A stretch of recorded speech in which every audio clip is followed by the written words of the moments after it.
All right. Welcome to 20. I think so. Why am I getting cold right away? Give me a minute. A waste of my time. All right. So, where we last left off, and just so you know, we are blessed with his beautiful visage of my good friend Amor. Hello there. And I also have Jalen here with me. And Hey. and so, where we last left off, just to get right back into the combat and so forth. I should play some ambience. Close that. This is travel, if I'm correct. Yeah, that's combat. Travel. Mortal Kombat. Which is going to be the Hunter's Dream theme. And I get an ad. Anyways, while this ad's going, and okay, never mind, I can skip it. We loop it. So, where we last left off, the party, after fighting these estranged hooded figures, who you soon learn to be these figures known as the Hunters, the Shadows of Yharnam.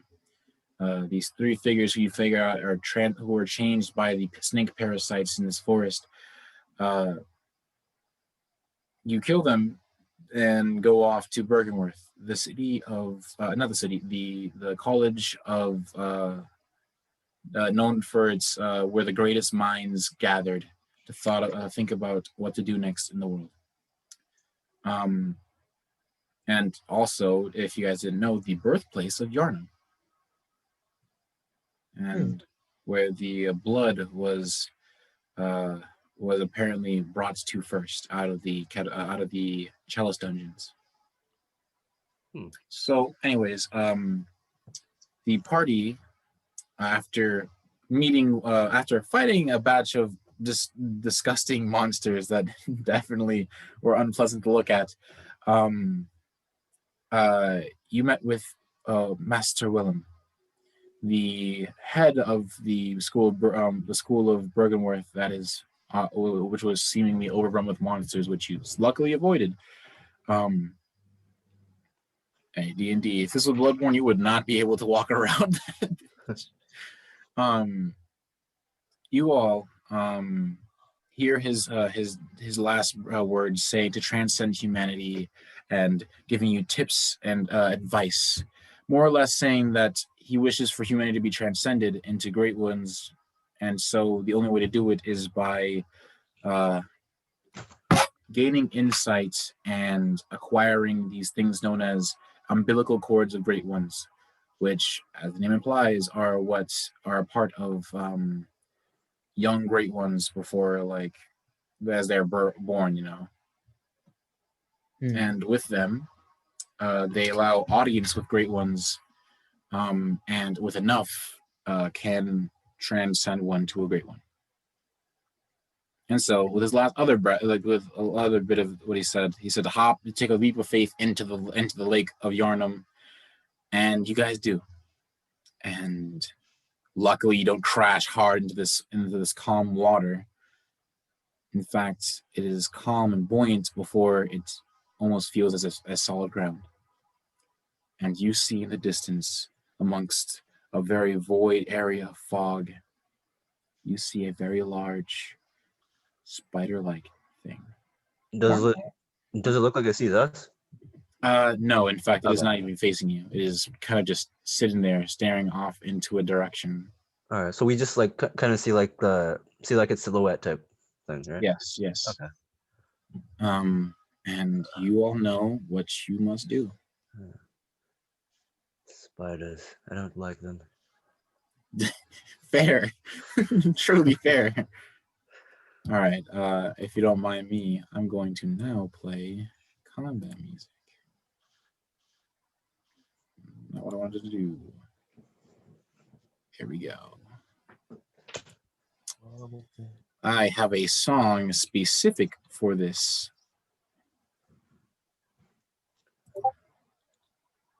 Group this. Be gone from my sight.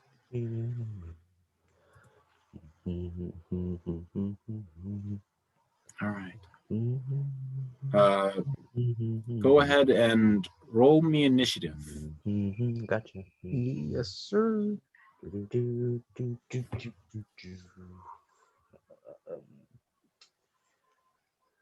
Boom. 11. Okay. All right, that's 13.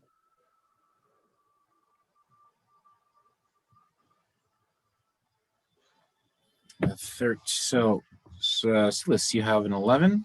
Mhm. Jack, you have a 13. Amor, I want to let you know this because I yelled this in character last session. Mhm. I only have one healing vial left. Okay. Wait. So Jack needs to make more afterwards, or wait? I can't No. make any more at the moment. Can't make any more. Okay. Wait. Why? I've expended my hit dice already. Oh fuck. Also, you missed out that he can now almost double the amount he can make, but that last fight, the last boss fight against the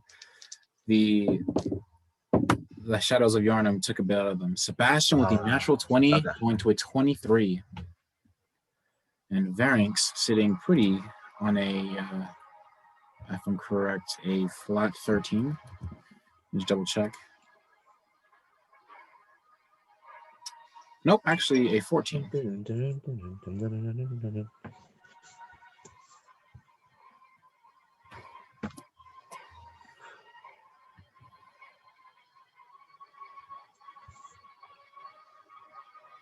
me a moment. Hmm? Yep.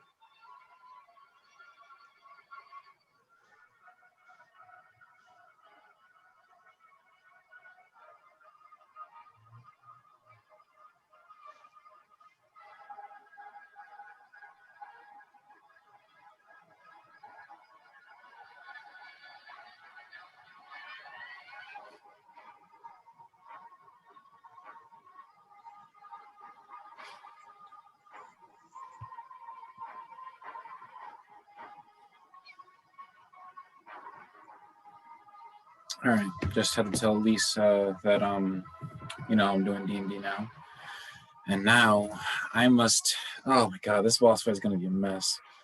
Okay, so I need to grab this enemy's thing. Alright, that thing has 8 legs. I'm just gonna say this: it's probably faster than us. Oh no, those legs are stubby. Oh, okay. They are stubby comparison to the body.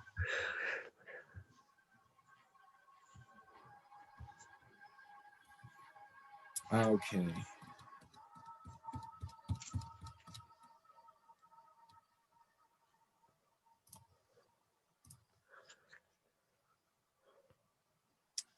In fact, I will give you a visual description, not description, image of the being that you see before you. New share and share. Whoa. Yeah. It looks like okay, honestly, that thing looks like it's dead. That thing looks like it's on its deathbed. But you've seen great ones before. You've seen what an Amiyagala looks like. It looks like some weird shriveled up thing Yeah. with several arms. It's just really big.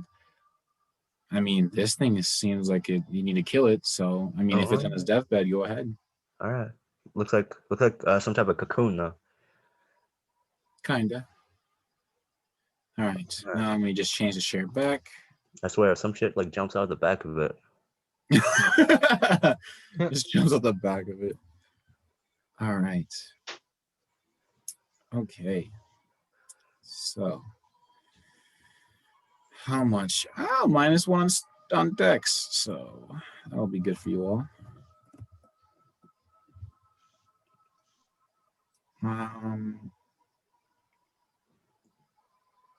AC is what?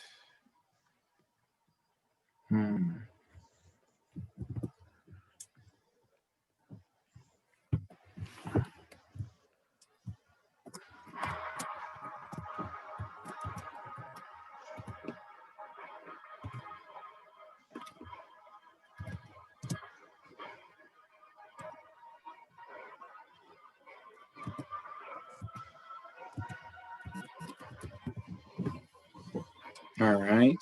Only one of you. Your HP is sitting at that.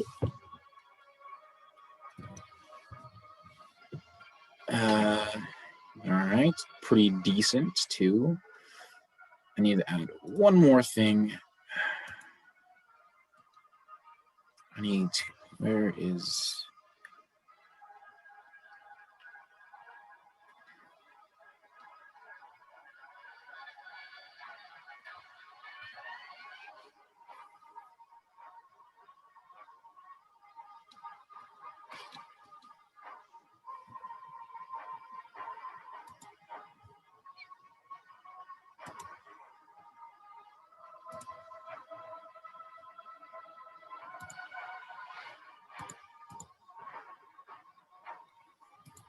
All right.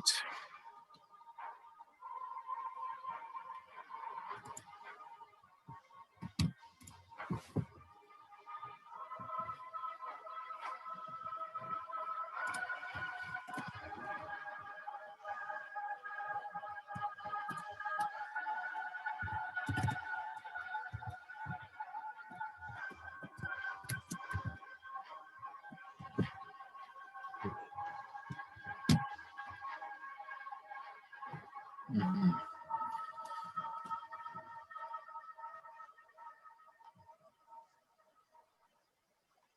Okay.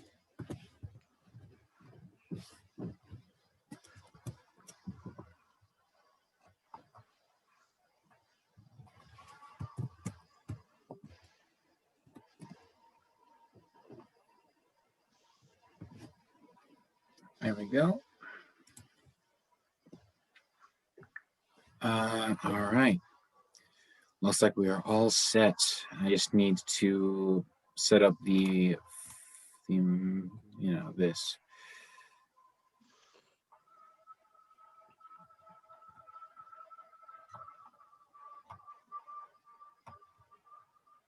That's weird.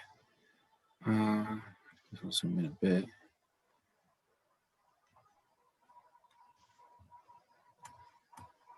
Okay, well, I guess I gotta reload it. So, might I just say before we get into combat, what is it? Sort that Sebastian is first, Varynx is second, Rom will go third. Jalen, you're fourth. So let's How is Rom spelled exactly? ROM. Okay. I thought it might have been like RAM. Nope. It's chilling, don't worry. All right.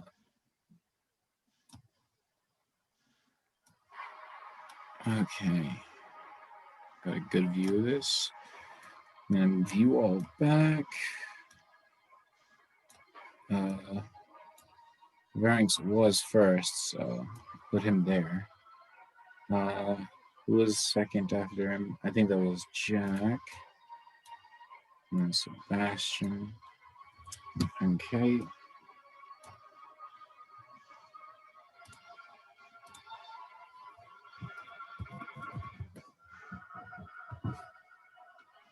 Wow, that was easy. Okay, these are not what I'm looking. I might as well look up fucking worm. Worm may this be like. I'm gonna look up worm because it looks like it makes more sense visually from above. Yeah. And then you find no worms that look like That picture. Oh wait, that works. Wait. Yeah, but I can't because they're premium Oh. assets, bro. I guess I'll use this. How large is it? Because Extra chunky. It is a huge. Okay. Boom, boom, boom. Rom the vacuous spider out here. All right. So, you all, the first on the initiative. Oh wait, yeah, we're chilling here. Okay. So the first on the initiative is Sebastian. Let me just get Sebastian out now. All right, so cool. Sebastian is going to 5, 10, 15, 20, 25, right up to it. And he's just going to begin going at it. He's going to make 2 attacks. One critically fails. One hits, actually. With its pretty low AC, it hits. And Sebastian, how many times has he blood encased? Twice now. So he has only 5 more of those he can burn. So he's going to deal 9 damage to Rom the vacuous spider. All right.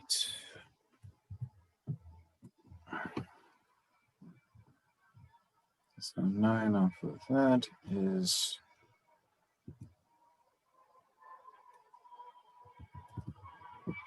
All right. And those are Sebastian's 2 attacks. All right.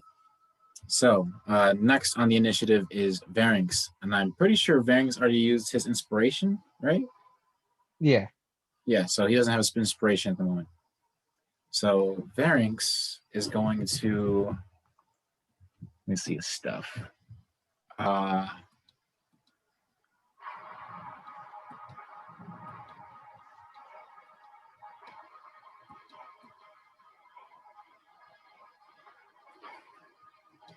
Is going to...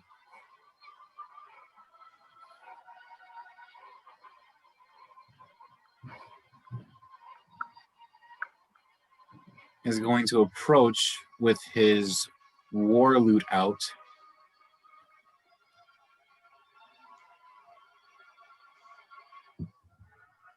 Did you send me a meme in session?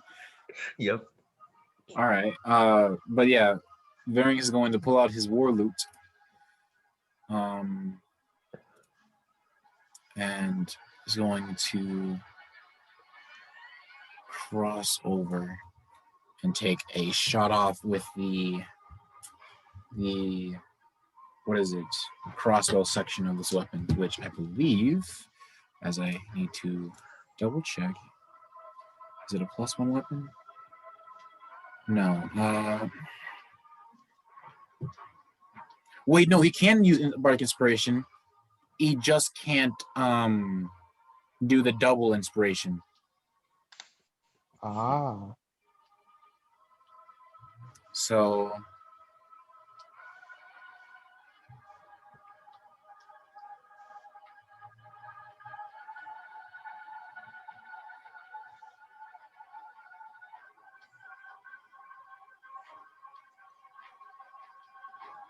okay. He's going to Bardic Inspire Jack. And then, as his bonus action, and now he's going to make a piercing shot with his crossbow. He has proficiency, so it's +3. He has... Oh, I don't think he hits... Well, just so you know, actually he's going to use rhythm of battle. So your Bardic Inspiration, which I will double check on exactly what it is instead of it being a D10 because he's not using his class ability. Inspiration with inspiration die must be decided before the DM succeeds or fails. Okay, Bardic Inspiration die. What is it for him? Because he's level 6. Oh, that's Dirge Singer. Damn, we should put a little spot next to it so we can update it every time he levels up, especially if he's going to level up after this combat. So I'm just going to quickly pull that up. Bardic Inspiration, 5e. Bardic Inspiration.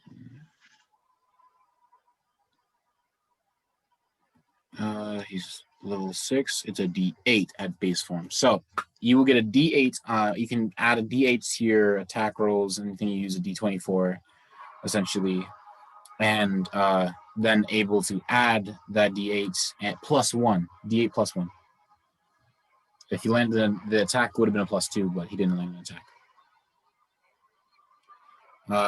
And so that is his turn. Now, next on the initiative is Rom, the vacuous spider.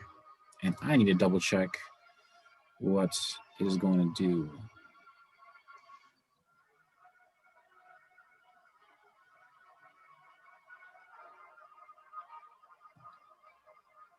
Okay, so after you see this large being take a slash from Sebastian, like you can tell it almost like takes several steps from its many legs, looks and turns, and realizes it's being attacked, and in a moment it lightly raises its head before you see something fall from the sky, from the clouds around you. You see as 4 of these strange spider-like beings drop down, all on both sides of it, as you all, as they're summoned, and I already have their thing set. So That just gave me flashbacks to Skyrim, how those giant spiders drop down from the caves and shit. Yo.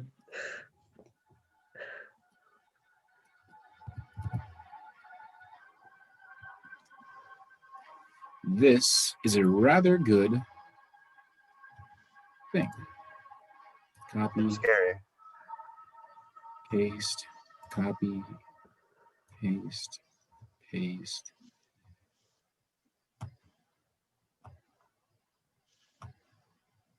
All right. To be more exact, probably more like this. And that's what it does. I believe. Hold up. Let me just double check if that's not like some of its actions, because it has some things it can do.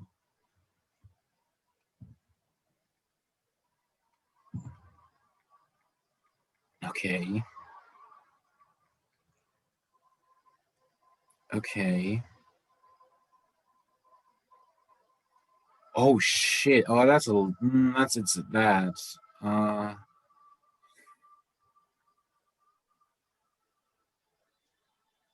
All right. So that's what happens during in response to being attacked.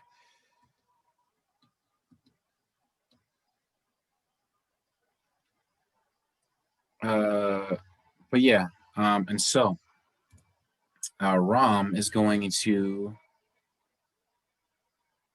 make 2 slam attacks.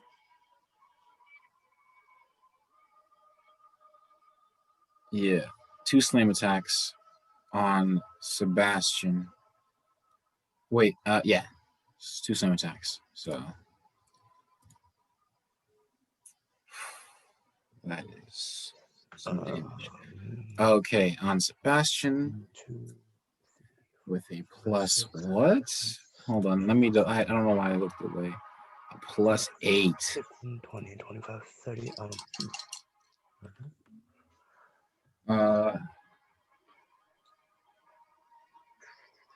That's 15. Sebastian can dodge that. So Sebastian's going to use his reaction to dodge the first attack.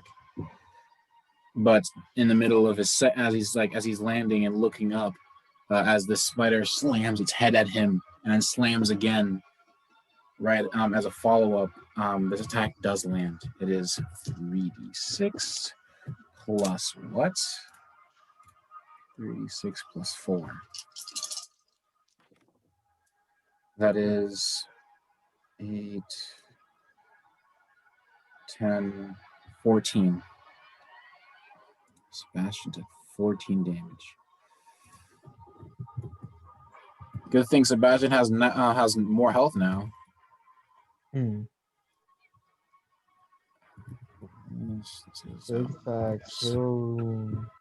Just so you know, Sebastian is at half health Is I believe under half health. Oh. So what is it? That is Rom's turn. As now, Jack, it is your turn. Alrighty. How are we gonna deal with this, dude? Let's see. All right, I'm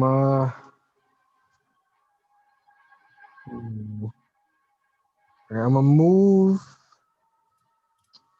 1, 2, 3, 4, 5, 6. No, I don't want to get too close to him actually. Here. Put me right 2, then down 1. I think I should have enough movement from where I was. Here. Oh, other side. Oh, sorry. Yeah, wrong thing. Right 2, down 1. Yep. All right. And let me see. Pretty good radius. I'm gonna bring out Boomstick. Okay. And I'm going. Yeah. If I fire it off correctly, I should be able to hit all of them with, hopefully, without hitting Sebastian. Oh no, it's doing that thing. What is it, like perma-stuck? Yeah, I don't know. It's been doing this a bit. Extendo. Let me just remember. It's 4x4, so.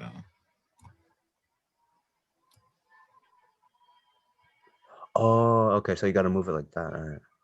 Yeah. Now I can. Oh, what the fuck? Whatever. All right, whatever.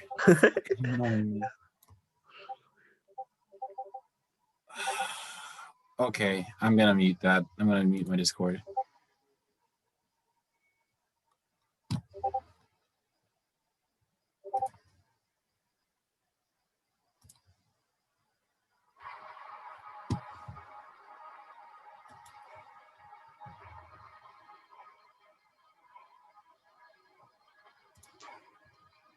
There we go.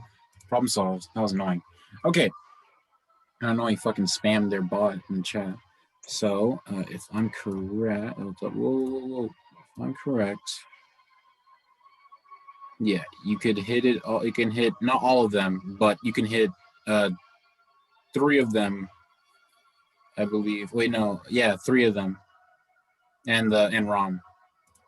All right, I will do that. All right. Go ahead and expend those charges, roll the damage, and I will do something for Rom because I gotta see what she can do.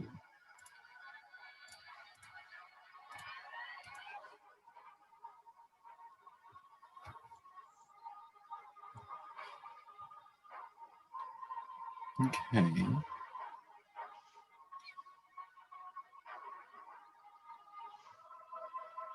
Of course. I think I might have some food coming, so I might pause. And let me just pause the music first. Pause. And I'm going to pause the recording.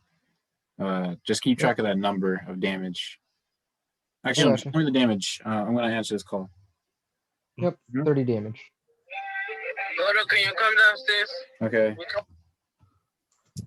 So 30 damage?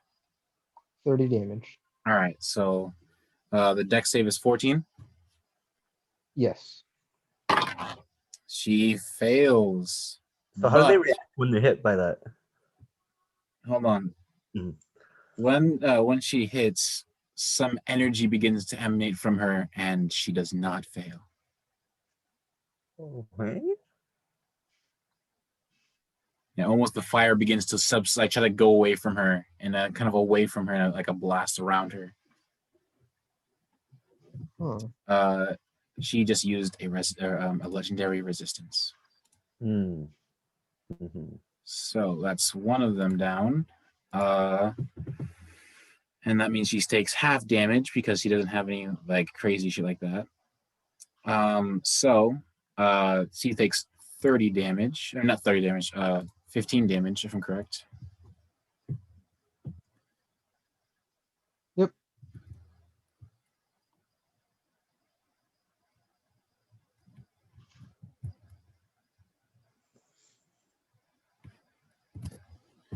All right. And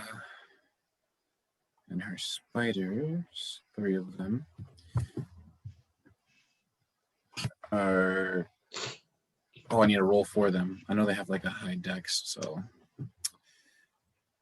their dex is +2. 1 succeeds, 1 fails, and then 1 fail. So 2 of them fail, 1 succeeds. So one of them survives, and the other 2 just become destroyed by the flames.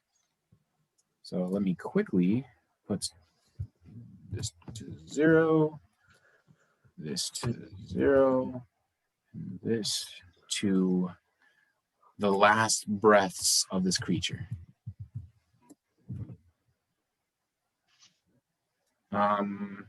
Yeah, and I will be back after I eat some chicken. And you guys don't mind going to like 12 or so? I know it's pretty late, but we did start really late.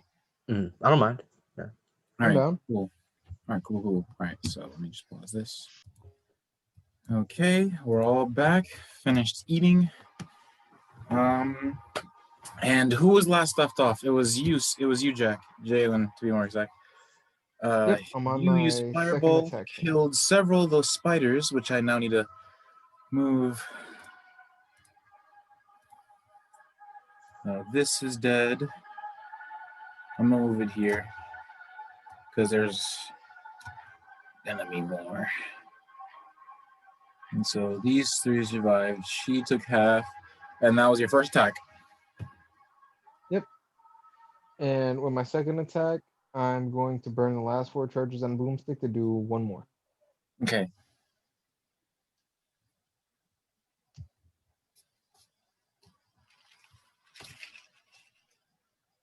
All right.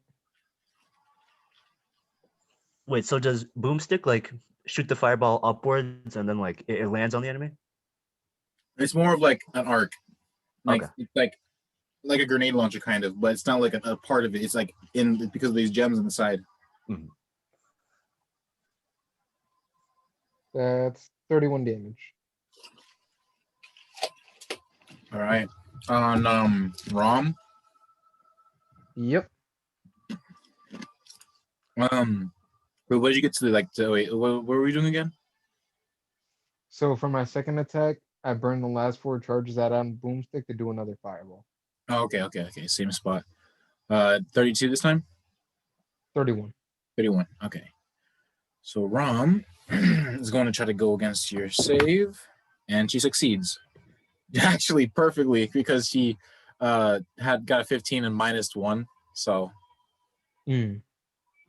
so she just succeeds and takes half, which is 15. All right. I'll end my turn there. All right. And I'm assuming you were also going for the other spider? Yes. All right.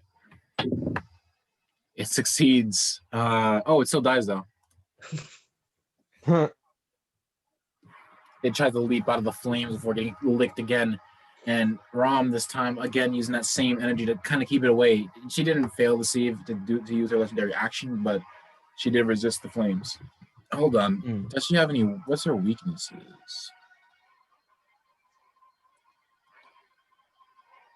Oh, she doesn't have any. All right. This means everything's just as normal as it should. Okay. So, that is your turn. The next on the initiative is Silas. My good sir, it is your turn. All right. What do you have in mind? Let me see how close I am from that. Yeah. 5, 10, 15, 20, 25. 5,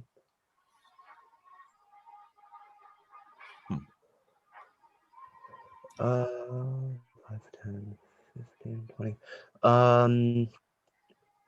Could you put me behind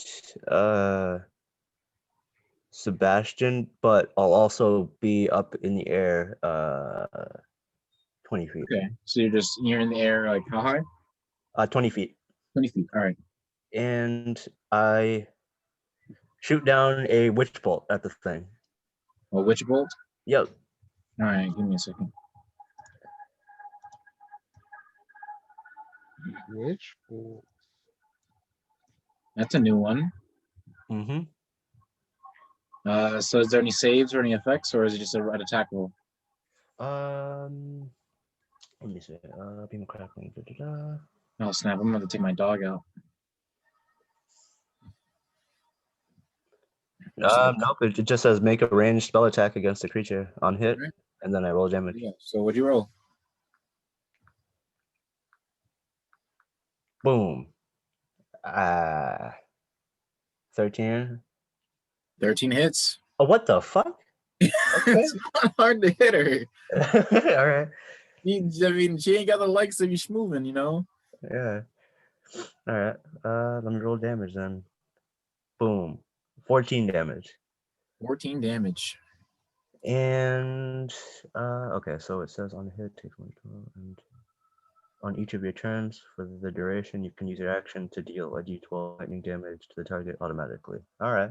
Can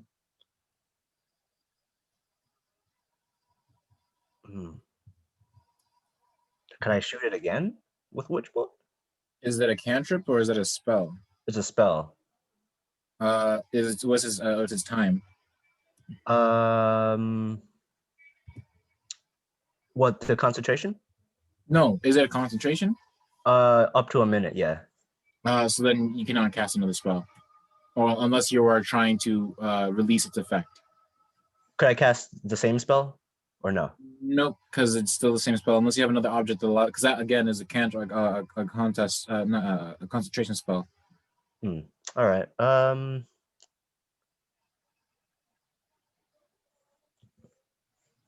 I'll hold. Because since it's an action, it would take. Since the casting of spell is an action, you do not have any more attacks. It's with cantrips that you can use the attack action and use one of those attack actions to use that cantrip, which is why you're able to be like, Eldritch Blast, Eldritch Blast. Pew, pew, pew, pew. Okay. All right, then I'll end it here then. All right. And the Arc of Lightning is still, I guess, in effect. All right. And so the what is it? There's only one spider left. This one spider is going to attack Sebastian. Let me see its attacks. What's those pluses and all that?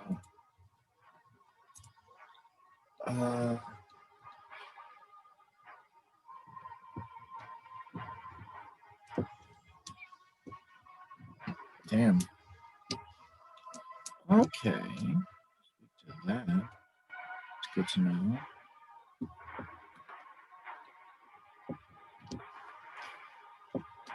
Oh shit, crazy.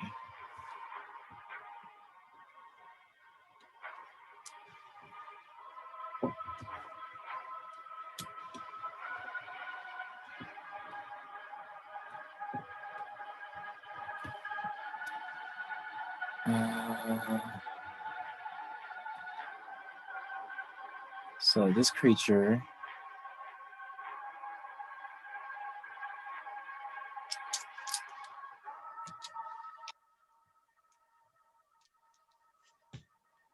it's going to recklessly do a reckless pounce on Sebastian. So Wait, the spider or like that thing? the little spider, her child. And so okay, so Sebastian needs to make a DC 13 saving throw. Or he takes thing.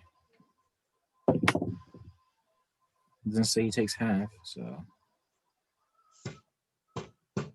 And he needed to do that, and he passes it. So, no damage from this.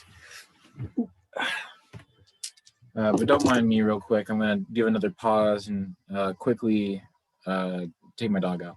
Mm-hmm. Back to the back. The recording. All right. We're all back. So, what happened last? We were kind of chilling for a bit. So let me see. There was the children of Rom happened, and it tried to you do the jump attack against Sebastian, and Sebastian dodged. Yeah, so this creature just like this small spider just kind of like huddles its legs together before leaping into the air and extending all of its sharp thing like its long many legs and but Sebastian just kind of like sees this and just shifts like sidesteps and just like lands to this this watery onto this watery surface and just almost as if like almost as if like all that action like all that energy just came down as just only water droplets across this vast lake. So, what else? It is now Sebastian's turn, and Sebastian, let me just see the thing. Sebastian did not appreciate that, and he's going to just smack this annoying little thing. He's going to roll his 2 attacks. Natural 20. 20? He's saving that for the boss, but he's going to use his other attack that landed to smack the spider. That's 13. It is at the cusp of death.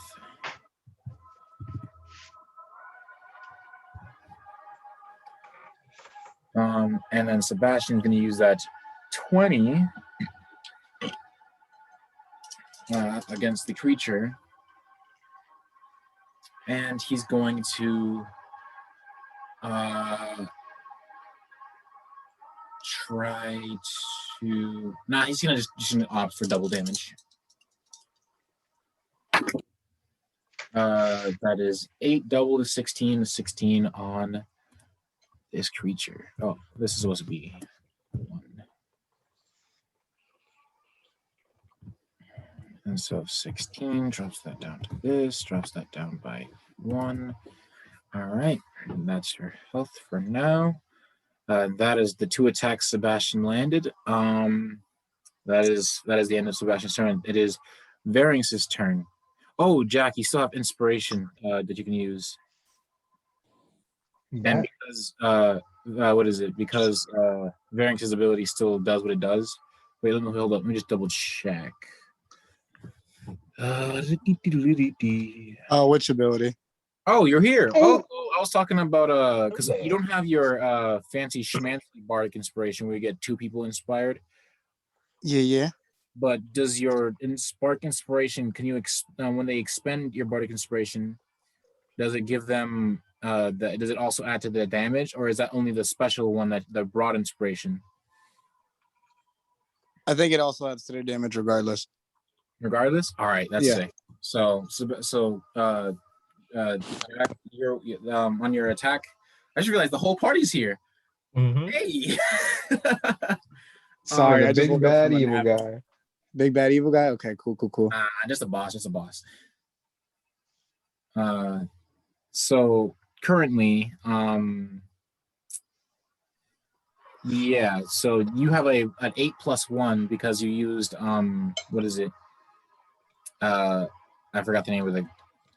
Use the war loot and it's rhythm of battle. So whenever you do roll an attack, you can add you can roll the D8 + 1, and that whatever you roll on that alongside the D20 will also come out in damage. So you still get a decent buff instead of it just being a D10. All right, so I guess I don't need to worry about your character then. It is your turn. Hey, okay. Right in and right into the combat. Sounds good. Alrighty. Is this the Voracious Spider guy?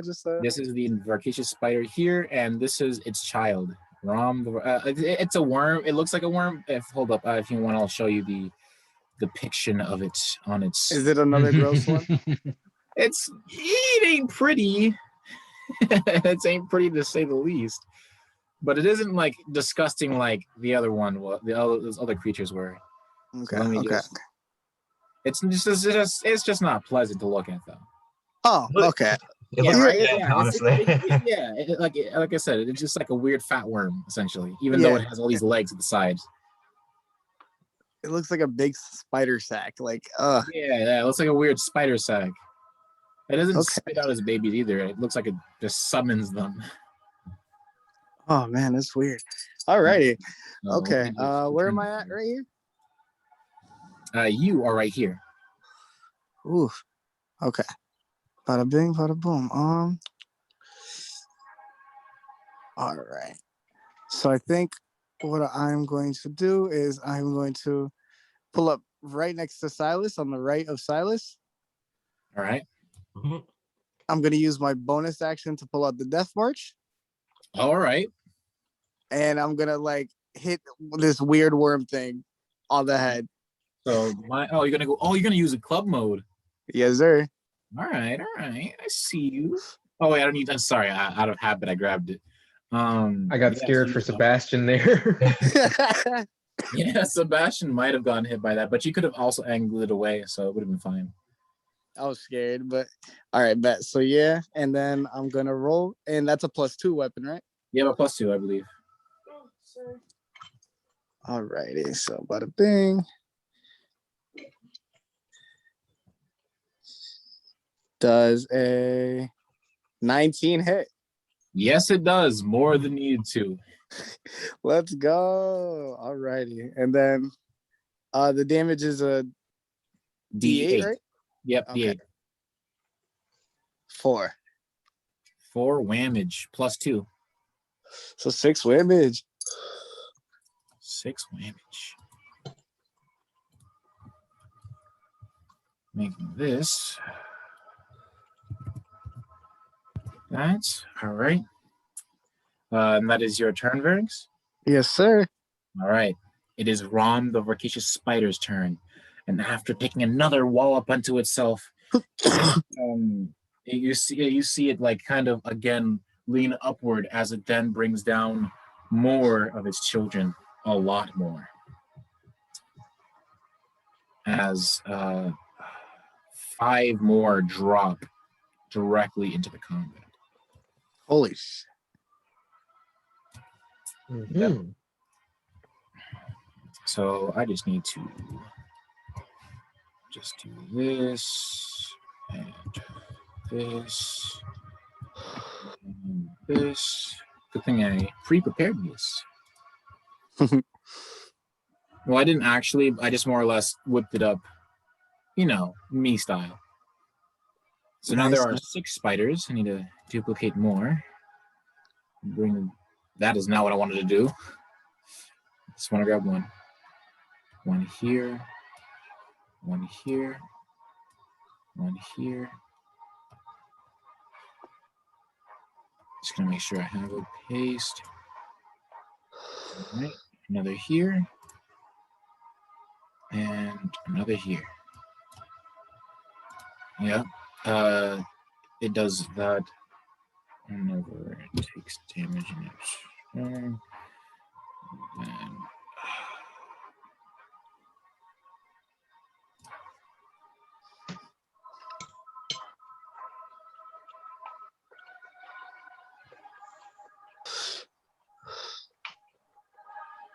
okay, so Rom is going to use her ability, her escape ability, and it is going to send her into the you see this very not mobile creature begin to glow before she almost like how almost reminiscent as using the back end of this large spider body of hers to slam against the surface of this water, leaving a large ripple, not enough to hinder your movement, but she flies off into the clouds before landing very relatively farther away.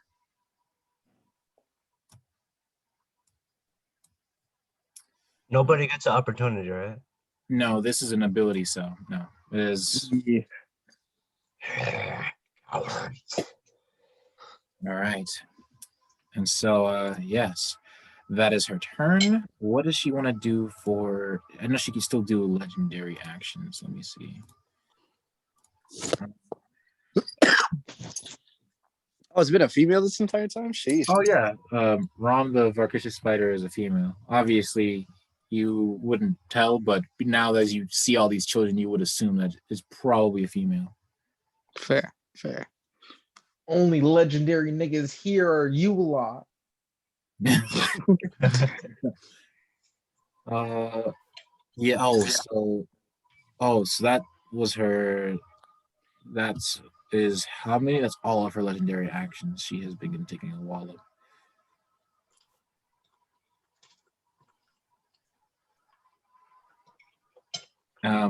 Rom is going to use.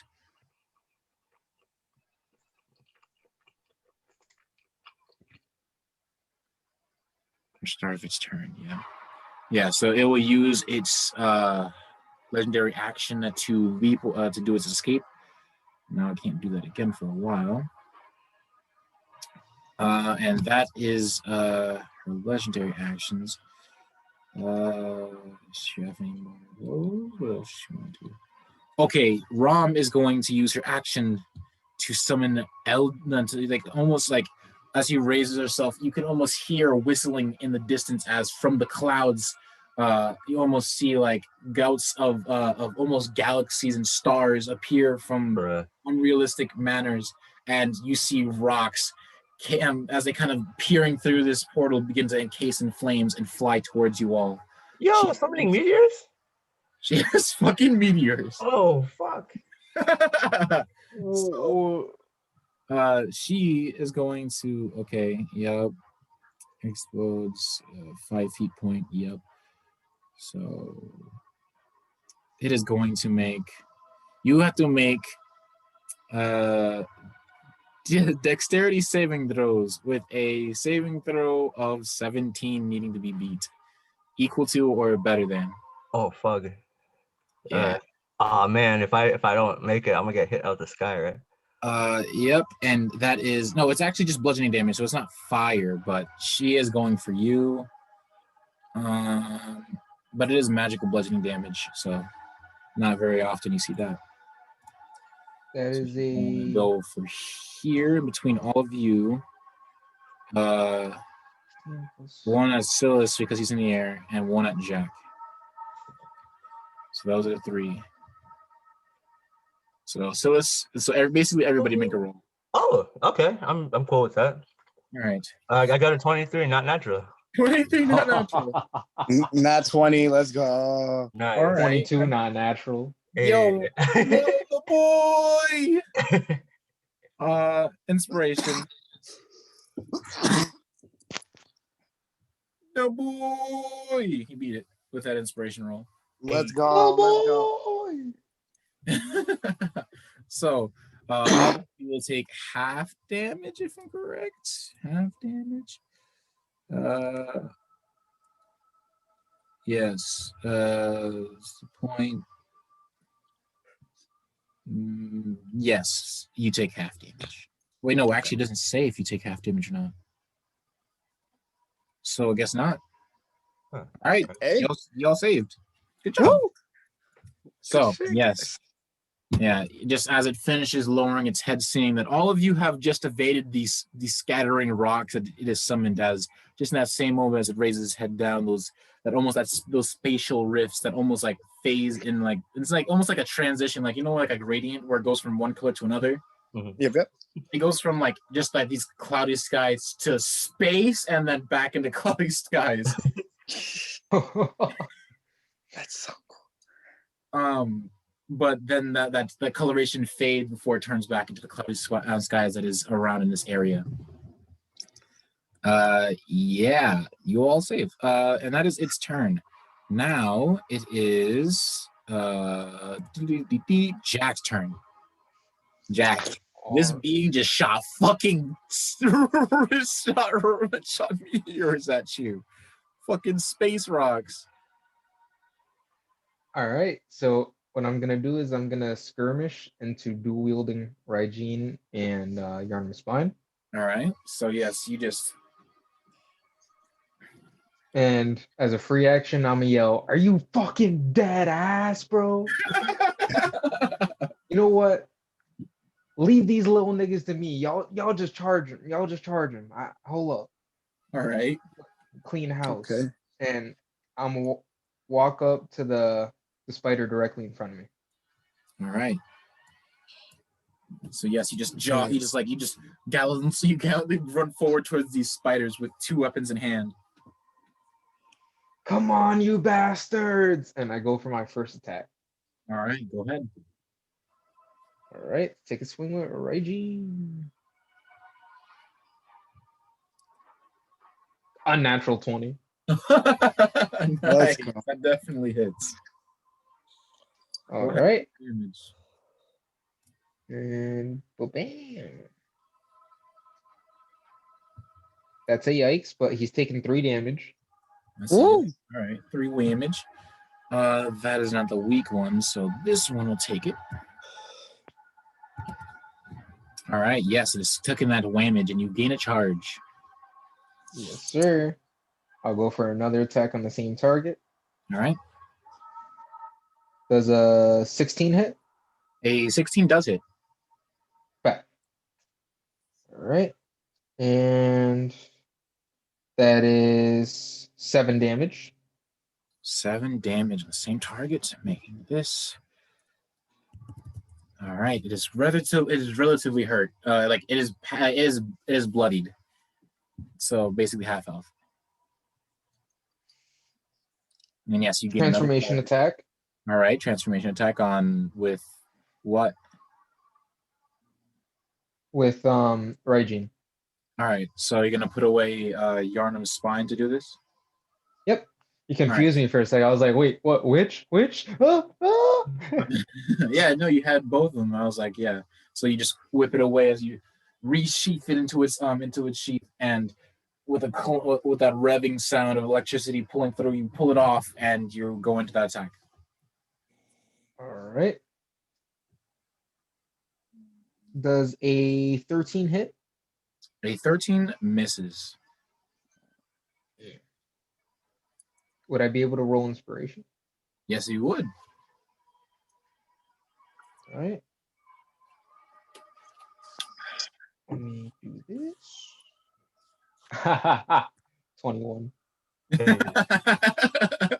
It's All right. Let me make sure I burn this first, because I tend to forget to do these sometimes. And then, boop. All right. The thing is taking 11 damage. it is dead, and you gain another charge. Hey, And that'll be my turn. All right. So I'm just gonna move this for the purposes of reusing it if it summons more. And that is your turn. No, it is Silas's turn next. Yep, Silas, it is Alright. your turn. What do you wish to do? Alright, so hearing Jack say that, I charge right for that thing and Alright, unleash 30 Eldritch feet of Blast movement, into its face. Let me see. 5, 10, 15, 20, 25, 30, 35. Move me up. Because you are flying, right? Oh, Yep. sorry. Move me in front of the creature and then over 2. And over 2? Here? Onto the right. Right. Oh, to the right. Yep. So here? Over here? Right there, yeah. Yep. Alright. Alright, I'm gonna shoot it now. Alright. Go ahead, roll your attacks. Are you using Big the Eldritch bone, or Blast. are you blasting it with Eldritch Blasts? I'm blasting it. Alright.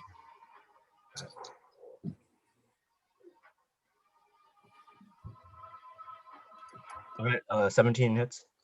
17 definitely hits. This Alright. creature does not have a lot of AC. Alright, let me roll. Boom. Alright, 11 damage. That was for the first one. That was for the first beam. Let me see if the second one hits. Okay, 17 again. Let me roll. Alright, so combined that was 20 damage for the first attack. 20 damage. Nice. All right. Holy shit. Yeah, Gorge is like fucking pissed. I will eat your face off. All right. Okay, that one doesn't hit, and that hits. All right, it was a 19. All right, 6 damage. Wait, what do you mean doesn't hit? Oh, my first beam of the second attack didn't hit. Oh, the second attack didn't hit? Yeah. Was it like a 1 or something? No, it was like 11. Actually, 11 hits. Oh, what the? It hits perfect. Okay, That's okay. why I Nice. asked. Nice. Okay. Like I said, it did not. It perfectly hits. It does not have a lot of AC. All right. All right, 5 damage. 5 damage. All right.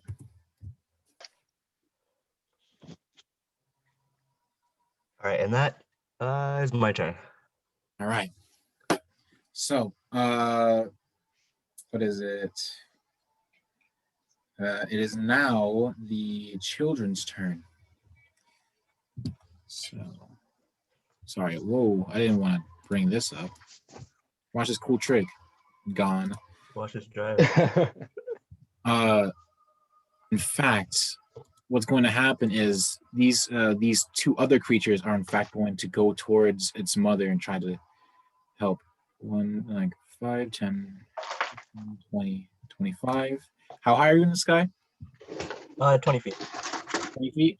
Mhm. It cannot do anything. Except unless it can. Let's see what it can do. Fuck your mom, that bitch ugly. Yeet.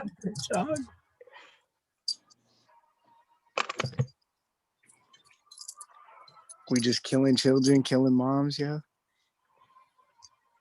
U.S. Army status, yeah. Killing kids and their mommies, you know.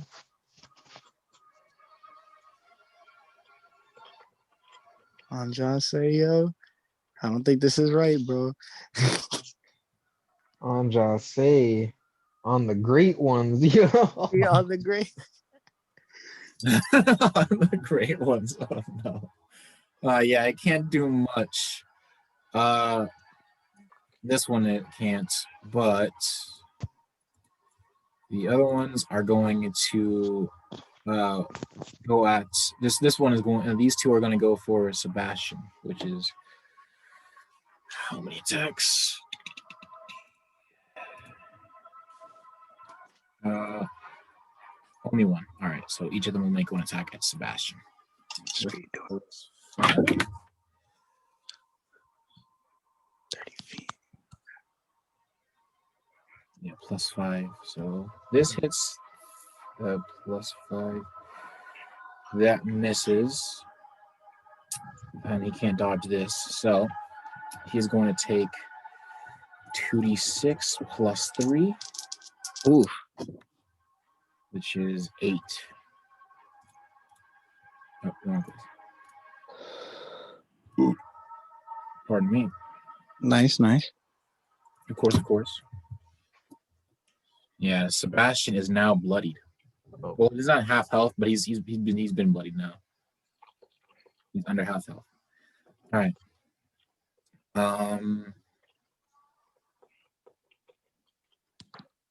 What is it? That's those 3's turn. And the next 3's turn. They are all going to make attacks at you, Jack. Well, at least these 2 are. Sorry, the other one is dead. Fuck with me. A 17 +5. That's a 22. Yeah, that hits. And then the other one just got 2, so that one misses. All right. That is 2d6 +3. I believe. Just double checking. Yep, +3. That is 13 damage. Oof. All right. So am I writing down 6 for Riley? 30. Yeah, you're writing down 6 because 13. Yeah, it'll be 6. Good call on that one because I genuinely forgot. Nah, I'll make a full use of this shit. You're at 19 Yeah, I health, think correct? Yep. All right, just making sure. And that is their turn. As now, it is Sebastian's turn. And Sebastian, I know what Sebastian's gonna do. Sebastian, still blood encased, is going to make an attack roll. He doesn't want to. I don't want to mess this one up. He's gonna inspiration. That's a natural 20. Ooh. Woo! There we go, boy. There we Big go, damage. boy. That's 8 doubled, 16. It is on the spot dead. Hey. That's perfect. Go, Sebastian. Let's go. So, and Sebastian using his second attack is going, not second attack. He's going to use a second attack to. Let me double check before I make a mistake here. Sebastian, what in the case of Seguin Drain?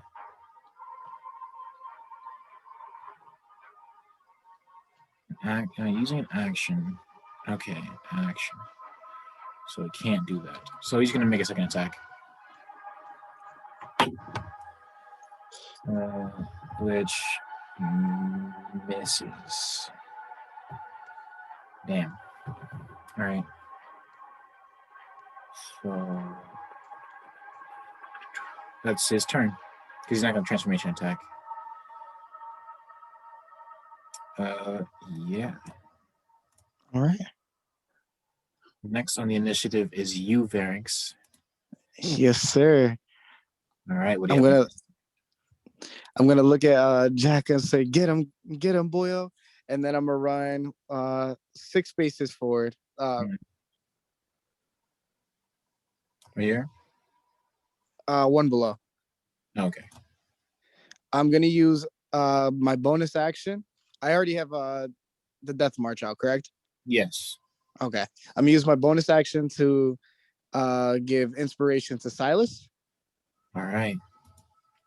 Silas, you have now gained inspiration, a D8 to be clear. It's not a D10. You already used this other D10 ability, so it is D8 plus 1. So whenever you go to make an attack, you can add that to your damage and the attack roll.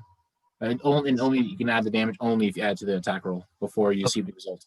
Okay. All right. Get him, Silas. And then I'm gonna start performing with the death march. I'm gonna try to. Don't worry, Death March can't hit me. I'm fine. Yeah, he's in the air. True. Good stuff. Okay. So yeah, I'm gonna aim it towards big guy and the small spider in front of me. Yep. Gotcha. And then big D20. Let's go. I'm gonna use inspiration.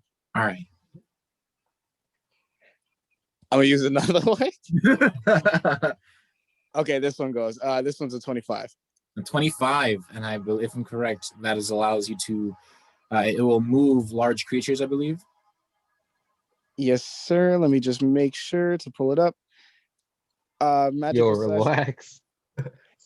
And enemies large and I think it's it doesn't say. Does it say? Yeah. Is it a large enemy? Let's write that down. Hold on a second, because if it was if it was 25 or higher, it was meant to move large enemies. Yo, why you got a while out right now?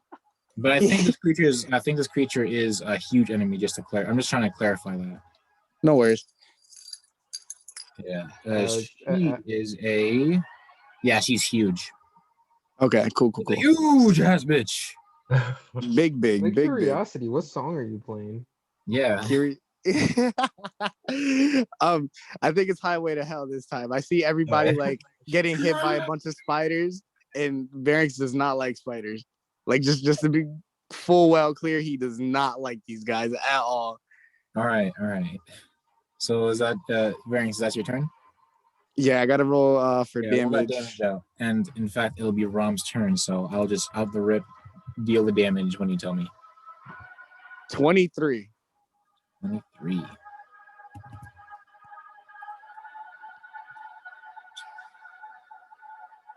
All right, you guys are tearing it up. Yeah, so she just took that much damage. Is the spider in front of me dead? The spider in front of you, wait, 23, right? Yep. It is dead. Let's go. Nice. Rom just taking this damage, she is going to use her legendary action to, in fact, use actually no, she's going to use her action to do Eldritch Force. She is you see her, this energy around her begin to build before it releases in a burst of energy, pushing you away. Oh wait, actually, you need to make a strength saving throw with a DC 17. Me? Yes, you, because you're the only one in range. Gotcha. Alrighty. And if you fail, Oh my You take- goodness. did you get That's funny. Oh. That's Oh. funny. Oh my god. All right, so you're taking half as much, but this is 4d10, Oof. so half as much.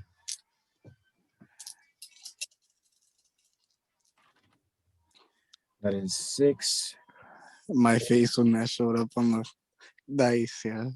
14, 16. You will take 8 damage.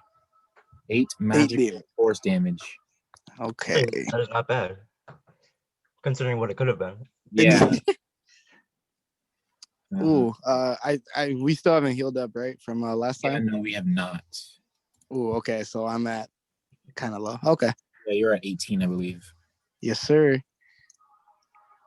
All right. That is no wait. She still has her legendary actions. Her legendary actions get recharged on her turn, and she's going to use.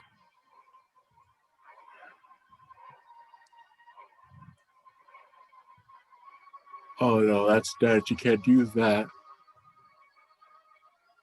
She's going to make.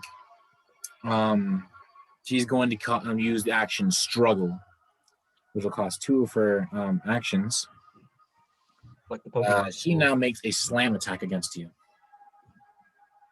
Oh man, goddamn. So, yeah, that's plus 8, 9, 8, 17, 17. Yeah, it definitely hits. So for you, you just take 3d6 plus 4, which is 7. Wait, no, that's not without the 4. So 7 plus, that's 11. Oof. Yeah, you are a hurt man. That is 7 health that Barings is sitting on. All right, that is Rom's turn. Jack, it is your turn. You are steadfast in combat with these spider-like creatures. Let me just move this thing because it's dead. All right. I'm going to attack the one directly in front of me. All I'm right, still in go ahead, roll. greatsword mode. So which is a 2d6, I believe, plus whatever else, Um, and plus your strength or dex. So close to crit. 18 plus 5, 23. Oh yeah, you almost got that 19. All right. All right. The So man that's just 3 hits, so don't worry, roll that damage out. taking 7 damage. 7 damage. And that's with the plus 2s and everything? Yeah. All right. All right, 7 damage.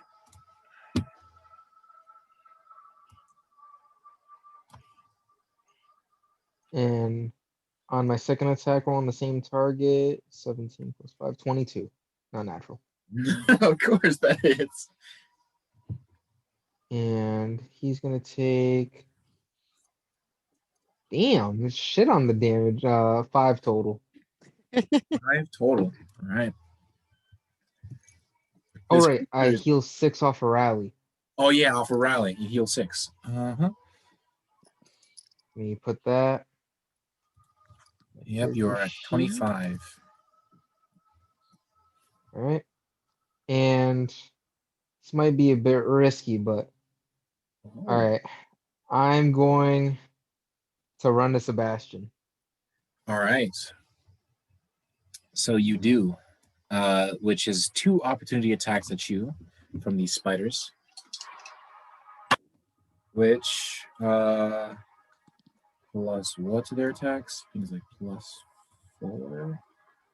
Oh no, that's wrong. +5, which a 14 doesn't hit and an 11 doesn't hit. Bad. So All right. yes, you just gonna dash out of the, dash away from them after landing this attack on this one of them and running over. I'm assuming you're going to heal him. I'm gonna use my bonus action to use. Oh yeah, Make your sure I get the special name file. right. Blood of Ariana. Blood of Ariana. So how much healing is that, and how long is until its effects reside, like activate? So this vial fills a person with healing energy, healing them for a D plus the user's con mod, so it'll just be a D8 and doubled because of the blood minister syringe. Mm-hmm. And also it adds half the user's speed to their current speed and All right. grants an extra action. Did you want to apply the effects of the syringe at all? What do you mean? Like what is it? Like, doesn't the syringe have special abilities? Like, what is it? Like more additional damage when attacks with the beast blood and with the beast version, and so on and so forth. Oh, the prepared blood sample? Yeah. What did you have prepared? I have the one that does an extra D6 to the melee damage. I forget the name of it. Yeah, the blood of the beast. Yep. So Sebastian gains. Roll that healing for him. Yep. Just so you know, it'll also grant an extra action that can be used to use an object, dash or disengage for 30 seconds. But after it wears off, the user becomes restrained as the stimulation rebounds on the user. Yeah, so he has 5 rounds before the rebound gets to him. So I'm just gonna put that in. He's gonna heal for 10. All right. And as I go to heal him, I try and whisper in his ear, "Unleash the beast." So you said heal for 10, right? Yep. All right. And so as you stab and grab on the shoulder and say this, Sebastian looks to you, and like his brow furrows, and he kind of nods his head as he kind of leans a bit forward. All right. All right, That's your and turn. that is my turn. All right. I don't remember how much you took last, but I guess it doesn't matter. So now it is Silas's turn. All right. What do you wish to do, Silas? I'm gonna God of War this nigga. I'm gonna jump on his back and start stabbing the shit out of him. God of War this bitch. All right. Don't mind me while I control Z. Oh, can I not grab you? Give me a minute. I'm gonna have to scooch her. Move. Grab you. To front. And then move this back over one. And you begin God of Warring this bitch. All right. Let me roll. Yeah. You have a what is it called? Oh yeah. An opposed strength check, yes? Hmm? Is it an opposed strength check? I Trying to grapple? I guess. Wait, is it grapple or can I just like jump on? No, for you, actually, no, because of her size, it would be for you. You have to roll a strength check, and I guess hers would be a dex to try to get you off. All right. All right. 11. 11. Yeah. She had a thing, so she's going to use her legendary resistance to knock you off. Inspiration. No, with the legendary legendary resistance, it automatically gives her a success. Okay. Yeah, so that's her second one. She is down to one left for the rest of the day. And yes, she like you just like you revert your wings back off of you, and you leap down and try to grab onto this creature, like onto like all these small little puff balls and onto like weird layers of fat and flesh. But she just begins to panic and flail before and just knocks you into the air again. All right. I'm gonna try to jump on again. All right. Go ahead. Boom. All right, 14. And 1. I don't think she can use her legendary action right now. So yes, you grapple onto her back. All right. Can I roll damage now? Yes, you can roll damage now. Oh, and I could add the thingy, right? Mm-hmm. The inspiration. Is it plus? Oh, it's a D8. Oh, okay, yeah. So go ahead and roll that. Boom. All right, so 6, 1 plus a D8. All right. All right, 8 damage. 8 damage plus 1, right? Oh yeah. So 9. So that's 9 damage. All right, that's my turn. All right. 9 damage on this creature, making it go down to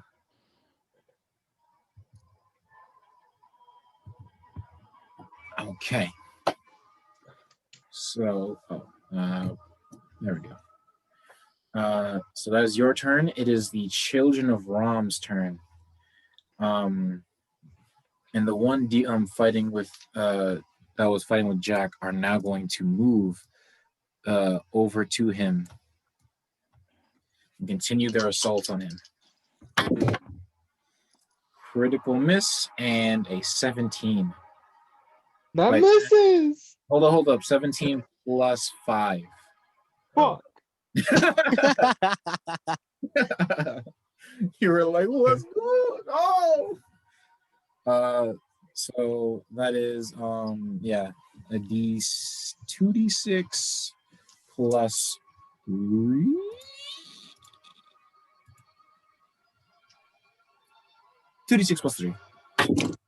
That is 12 damage. Meaty. Pardon me. Another 6 to rally. Which makes you at 13. All right. That is those two's turn. There's only 2 left. They're going to make their attacks on Sebastian.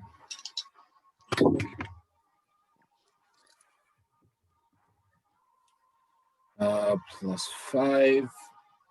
That misses. Plus 5.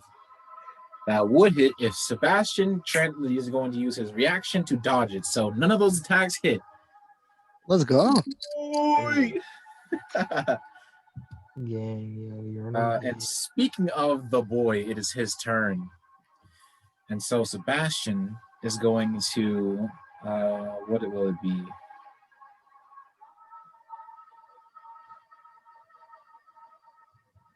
What will it be? Sebastian. He's Remember, going to... he gains an extra D6 to damage and half his extra movement. Yep. Extra D6 to damage. So let me just grab these dice now. And D6 damage and what? He gains an extra D6 to his damage because of the prepared blood sample. An extra action to, I think it said disengage. Yeah, disengage, use an object, or dash. And action or dash. yeah, so Okay. extra damage, extra movement speed, extra action. I know what Sebastian's gonna do. So Sebastian is going to stand his ground, and he's going to make the attack action to use his 2 attacks.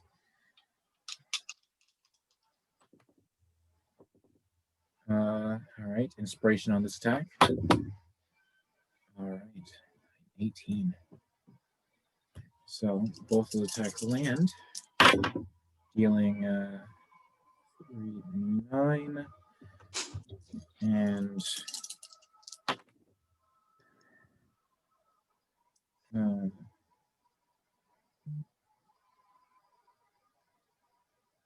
no, that's 12 and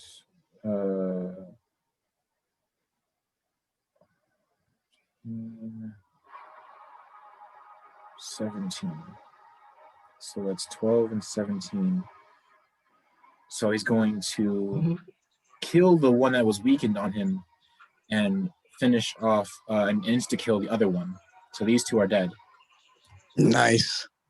And Sebastian, with that action that he has been given from you, he's going to use Seguin Drain. And you see him just like go down and like grab like as he finishes like stabbing into the one that was weakest, he grabs it and you just see the blood siphon out of it before he tosses it and looks at the big one. So I need to roll a d4 plus what? D4 plus. Wait, the extra action is only to use a object dash or disengage. Oh, for disengage? Oh, okay. It's either disengage, dash, or use an object. Use an object. Okay. Well, I mean, I would have said that he technically is using an enemy's body, but oh yeah, it isn't an inanimate object now because it's not alive. Yeah, so he's supposed to do it. Let's go.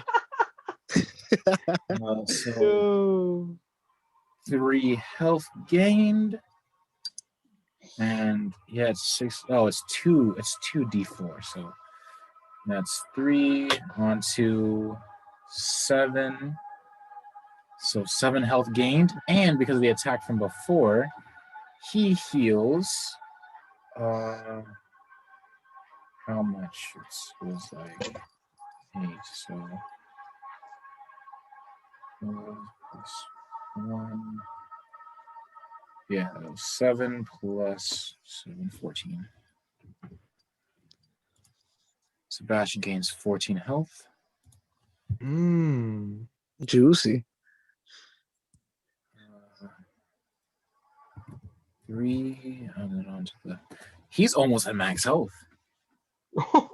I will now just just ahead of myself get rid of 1 round now. And Sebastian is going to come up over, come all the way over to this. He has his own movement speed on top of his, so it's 45. So 5, 10, 15, 20, 25, 30, 35, 35, 40, 45. Big movement.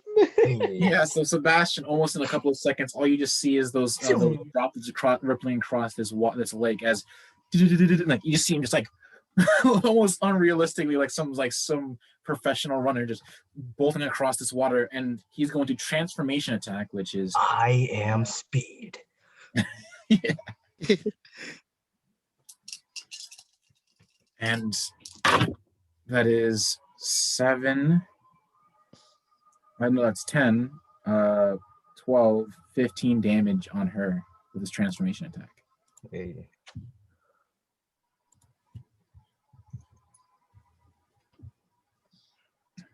Making this go down. So that goes down to this. Oh. This gets knocked down to this. All right, and this enemy is now bloodied. Nice. Yeah, so she is bleeding quite a bit. That is Sebastian's turn. Varynx, is your turn. Okay. mind you, you're at 7 health. So you just saw you just looked back and saw Sebastian just rip at like tear up like the water as he just goes over to this creature and gives a nice stab in as it turns from this scythe into a spear. Okay. So I'm gonna go down like 3, I think 3 squares. All right, so 15 feet. Yes, sir. There we go. Okay.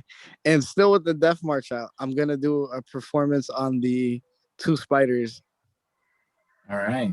that are near Jack. And like with a loud and mighty chord, I'm gonna say I need healing.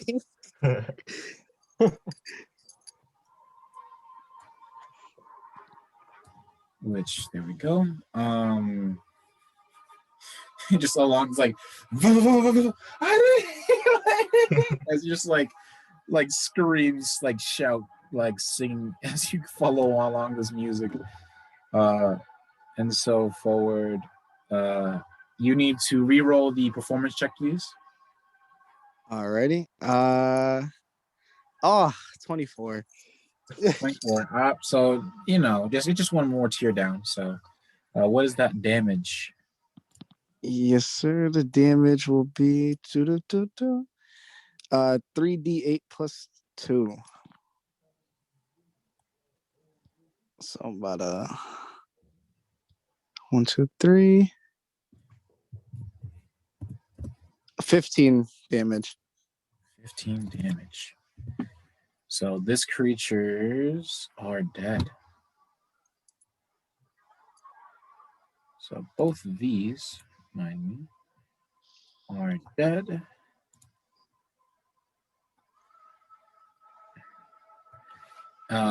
Yeah. Well, you just said for him to heal you. Yeah, like I kind of like did it like in the song, like just one chord. No, I know, but he just so you know, he does not have any more healing vials. Fuck. Wait a minute. I just thought of something. Mm-hmm. Oh, I do. What?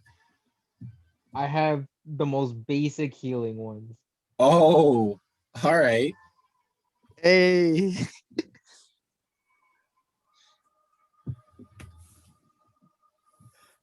Yeah, and that's the end of my turn.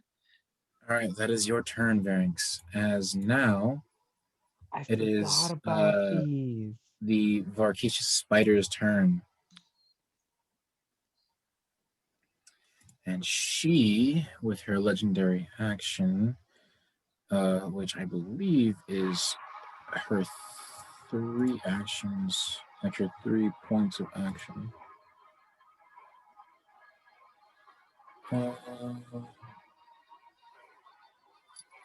She is going to summon forth more children again. Goddamn. She is going to bring forth 6 of them. Bruh. 6?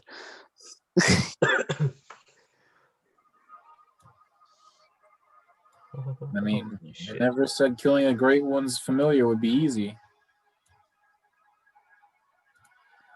All right. Well, that's wait no, she still has her legendary action. She still has her action. She is going to make her slam attack at Sebastian and Silas. I will need you to make a strength saving throw to keep holding on to the back of her. All right. All right, so she's going to make make 2 attacks at Sebastian. Plus 8. That misses. That misses too. Sebastian's just moving apparently.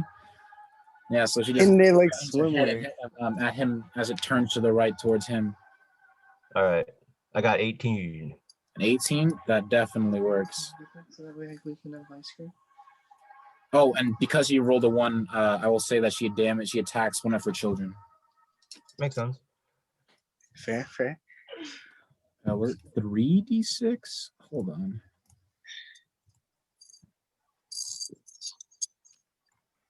It is indeed 3d6 plus 4. So 4. But mother, why do you strike at me?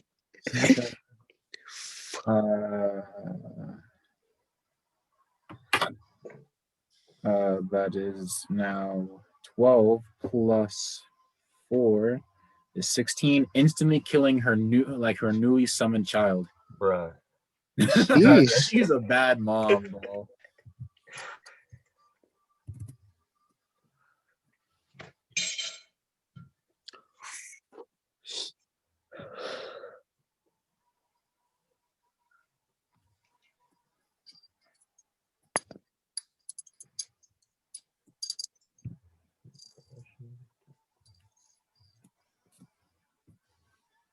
All right.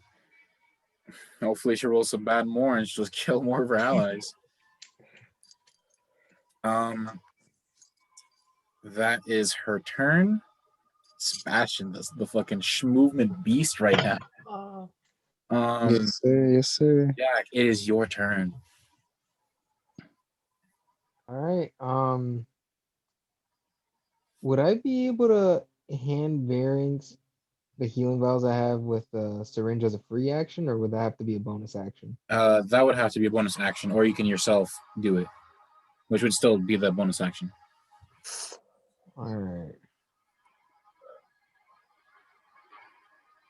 So I'll do that. I'm gonna go up to Varings and I'll give him a heal. All right. So Well, I'll go diagonal left. Diagonal left. All right. Varings will heal for 12 health. Let's go. I feel the And vitality then- within me. You're at So 19 health. 20, 15. And You feel refreshed. not Sebastian. Jack, you just to clarify, for like if you want to move over to do your other attacks, that was 5 movement to do that. That was 5. That was 10 movement, and you have 20 left. All right. So I'll go diagonal left 1 and then use the rest of my movement to go straight All forward. right. So it was 5, 10. 10, 15, 20, 25, 30. There you go. All right. Big boy vibes. How many charges do you have? So- Do you want to try to use some of that? I wanted to save the bonus action to do some reckless shit, but we're still gonna do some reckless shit with what we got. All right. So I'm gonna stand fast and burn 4 charges to cast lightning bolt. Okay. Okay. So Silas and Rom have to make a dexterity saving throw. Alright. Fuck. So, don't mind me as I roll for this. Alright. I'm good with that. 24, not natural. 24, not natural. He definitely beats. And she got a 5, but she's going to use her last legendary action to succeed, so she will take half damage. Mm-hmm. What a So she has custy. no more, not legendary actions, her last legendary Resistance. Yep. So Okay. definitely roll out that damage and give both Silas and Rom half of that damage. Mhm. All right. They each take 14. Okay. 14, all right.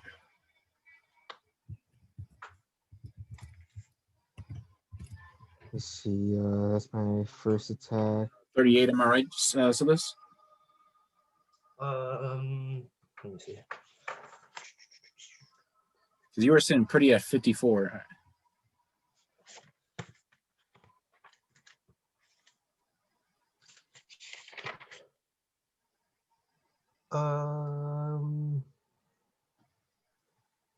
What'd you say again? You choose from 54 minus what was it? How much was it again? 14.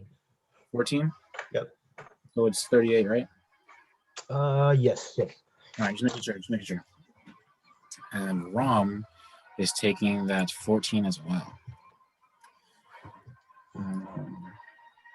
Making this and taking away 2 from this. There we go.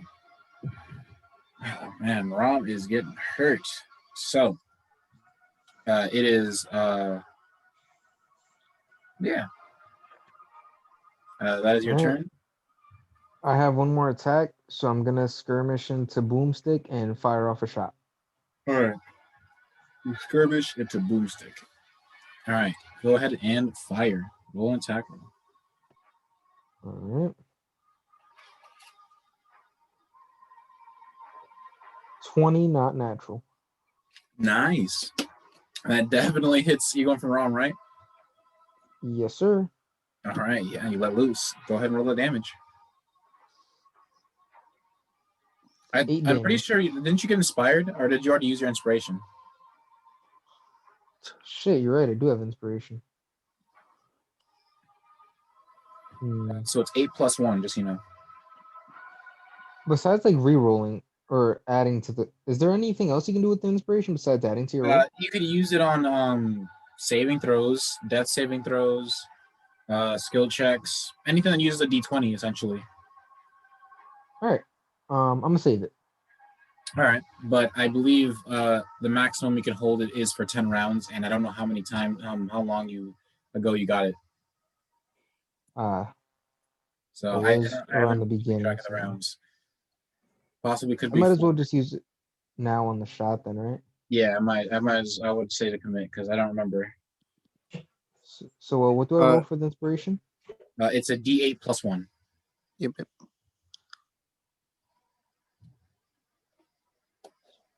That's you should have bought. You should have bought some dice as well. Fuck, you're right. Damn. Well, you can always get it next time. Yep. It's taking 12 damage total instead of 8. I had a 4 in inspiration. It's what is it called for the bardic inspiration? It's 10 minutes. It's 10 minutes. No, wait. Oh yes, that's a lot. No, you never mind. You're fine. Yeah. But it's 100 turns, right? No, I'm bugging. Yeah, that's 100 rounds. Jeez.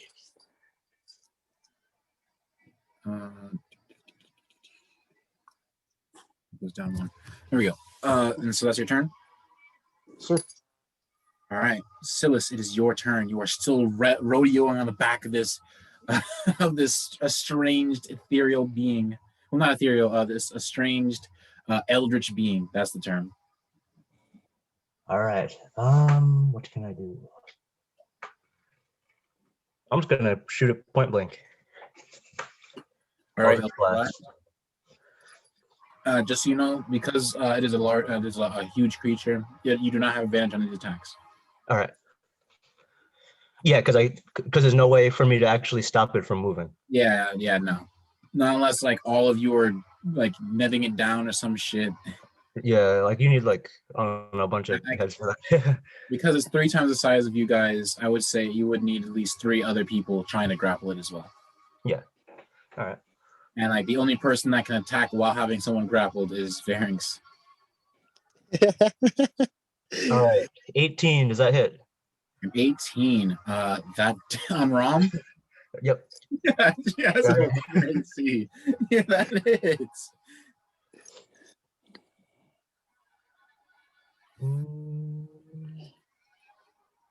All right. So for the first beam, it does 9 damage. Let me roll a second beam. Damage. Making this go down to 1. Okay, the second beam misses, but I'm gonna go for the next attack. So I'm gonna roll for that. All right. How much damage was the first beam? Sorry. Let me see. 9, I think. 9. Mhm. All right. Just making sure. Yep. It goes down to that. All right. All right. 13 hits. 13 definitely hits. Yes. All right. Boom. Ooh, okay. 14 damage for this one. 13 damage. All right. All right, and let me roll the second. Down, Okay, that one misses. The other one misses. All right, that's my turn. All right. That is his turn. The children of Ron. Oh, I need to move one of these because either one of these guys are dead. To be more exact, this one is dead because of the way she was moving to get to Sebastian. She is going to. What is she going to do? It's the children's, right? Yeah. She is going to use Eldritch Meteorites as her action. So again, she's going to. I need. What's the area of effect of that? It is. Because wouldn't she accidentally like hit her children as well, or not? Yes. Okay. So basically, she just chooses a single cube and shoots in. So she's not going to hit herself. She's going to go for Sebastian. And Sebastian, Varynx, and Jack, you three all need to make dexterity saving throws. Dex saving? Okay. All right. And the damage on this is how much? Does a 17 pass? The 17 exactly passes, yes. No. Yikes, yo, yikes. 11. That's 19. So if you so who else got what? I got the 17. No, I know you did. Jack? I burned 2 inspiration because I had bad rolls. 22 not natural. 22 natural. All right. And Sebastian, the boy. I'm gonna use inspiration for him. Natural 20. Hey. That's fly. So all of you succeed. All right. So yes, that is her turn. Wait, no, she still has legendary actions. She is going to burn her legendary actions to use Mother's Command, and she's going to make a single child of Rom make an attack. So one of them is going to make an attack roll on Sebastian,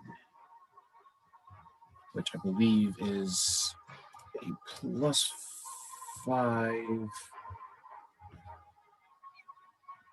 Yeah, +5, 2d6 +3, which completely misses. So that is that one. That is her turn.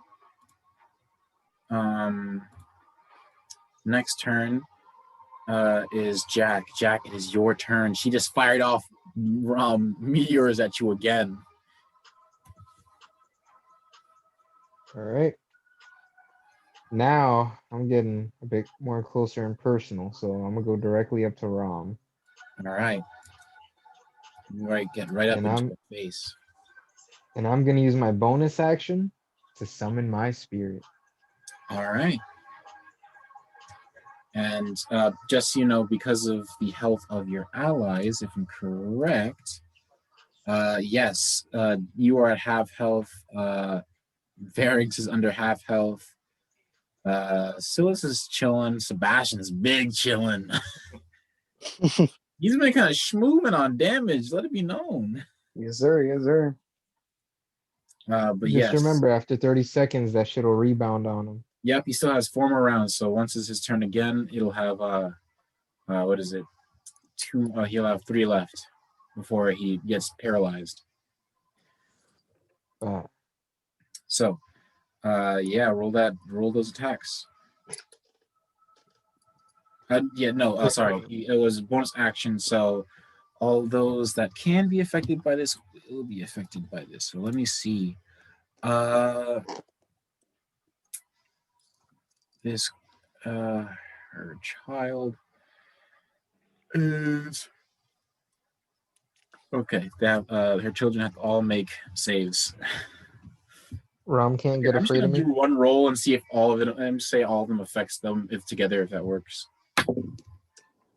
Crit fail. They're all afraid of you. Oh my. I guess that makes sense because it works as like a hive mind, right? I don't really care, but I just didn't want to roll 5 20s when I only have 2.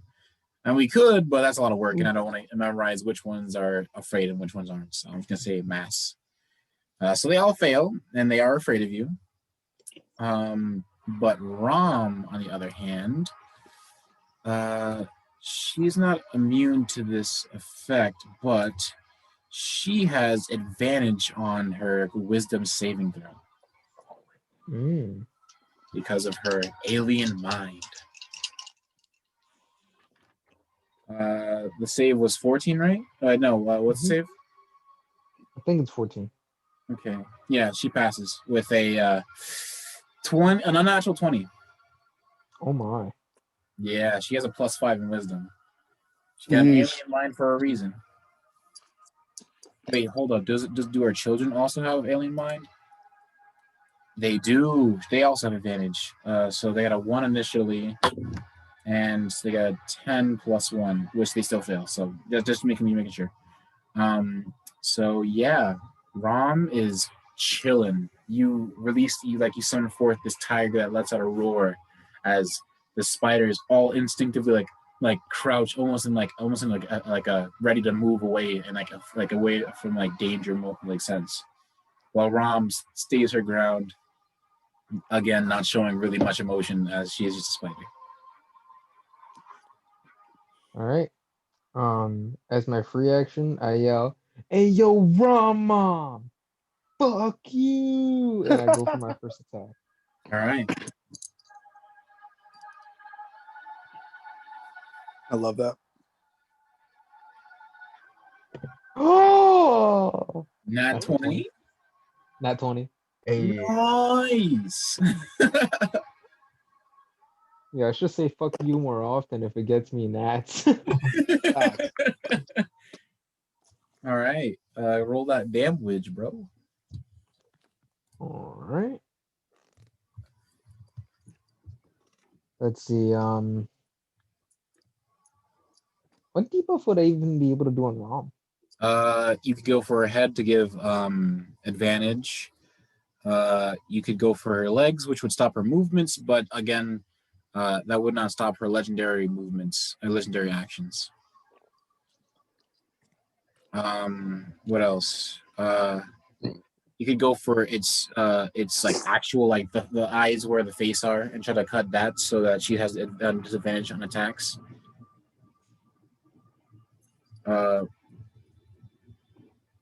But yeah, Okay, boy. double damage. double damage. All right, She's taking 18. 18. All right. Making this go down to. And this goes down by 2. There we go. Yeah. All right. I'm gonna go for my second attack. All right. Let's see. Or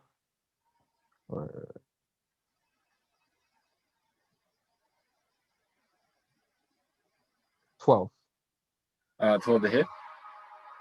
Yep. That hits. Beautiful. This boss is so hard to fight because she has so many ads. But once you get to her, she's fucking light work to hit. See, she's so chunky and fat. She takes 10 damage. 10 damage. Ooh. Oof. And that'll be my turn. All right. Silas, it is now your turn. Jack just let loose a lot of damage onto this creature, and she is definitely hurting. All right, for my first attack, I'm gonna straight up bite that thing with those vampire fangs. Oh, finally you Yeah. just did it. Yeah, Mhm. go ahead. All right. See if I hit. Okay, that one didn't work. All right, let me see this one. Okay, 18 hits. All right, let me roll damage. And I believe there's this part of it that heals you. I don't know which part, or is this? Yep, it's the same amount of necrotic damage I deal to her as what I get back in health. All right. So just let me know how much you heal, so I can keep track of it.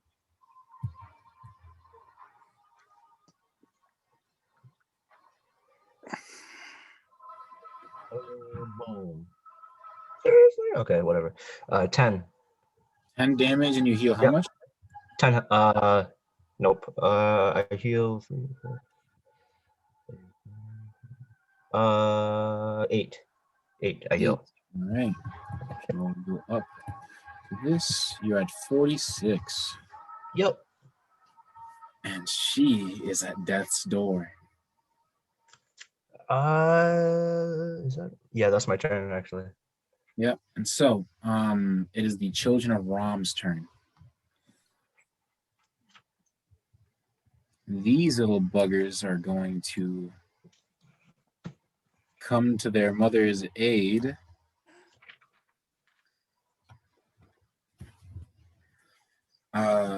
And they are, that's a lot of attacks. That's 2 attacks on Jack. That is a miss and a 22. So that's 2d6 plus 3, which is 11 damage on you, Jack. Meaty. Woo! Shit, you're at 2 health. Meaty. All right.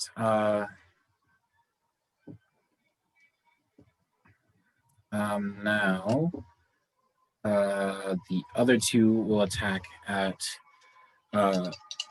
Silas on his back,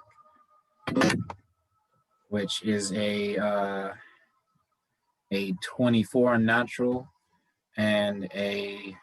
Wait, they can reach me up there? I mean, they could just climb a little bit. It's just their mom. All right.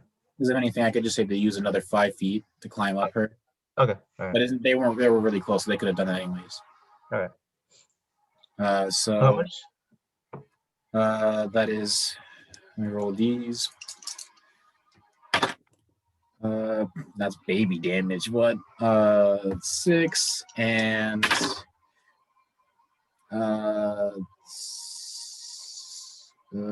that's in total 14 damage. Okay. Let's see what that is. That should drop me down to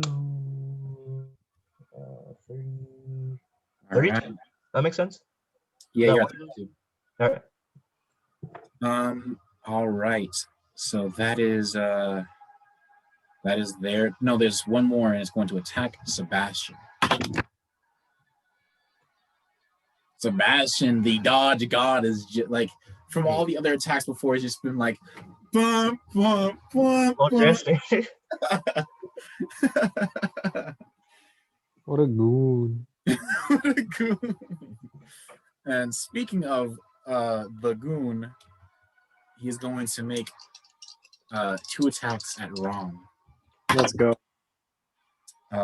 Which hits, and which that doesn't matter because I'm pretty sure this is dead. With D10. That is 5. Yep, that's a dead. That is a dead Rom. Let's go.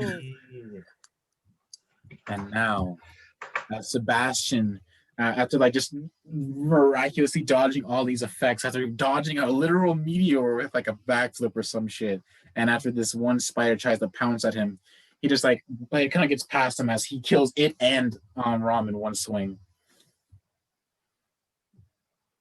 As you see a gout of blood pour upon you, and you see parts of its head beginning to fade. Parts of its head beginning to become destroyed by Sebastian's vile blood. Now, remind me while I put Gorge, the ambience. Gorge meant that literally, so he goes and eats part of his face off. Of course. He definitely tries. To clarify, her head is callous and hard, almost like rock. Not that she can't eat it, it's just that it's unenjoyable. And there's a lot of crunching that even you can hear, and you're not even the one biting. You can almost feel every time he's trying to to grind at its at the outside of its teeth with its It's like teeth. he's eating like a bone or something. Like It's like he's trying to chew on like a rock. No, like a rock. that's funny. So you just hear like almost like the sound of like, you know, like have you ever like seen like that weird video of some person eating rocks? Yeah. It's like that, but like way worse. And for you, so is yes, you hear the just as he's like grinding his teeth against it, and then so don't mind me as I put now this ambiance. Jawbreakers.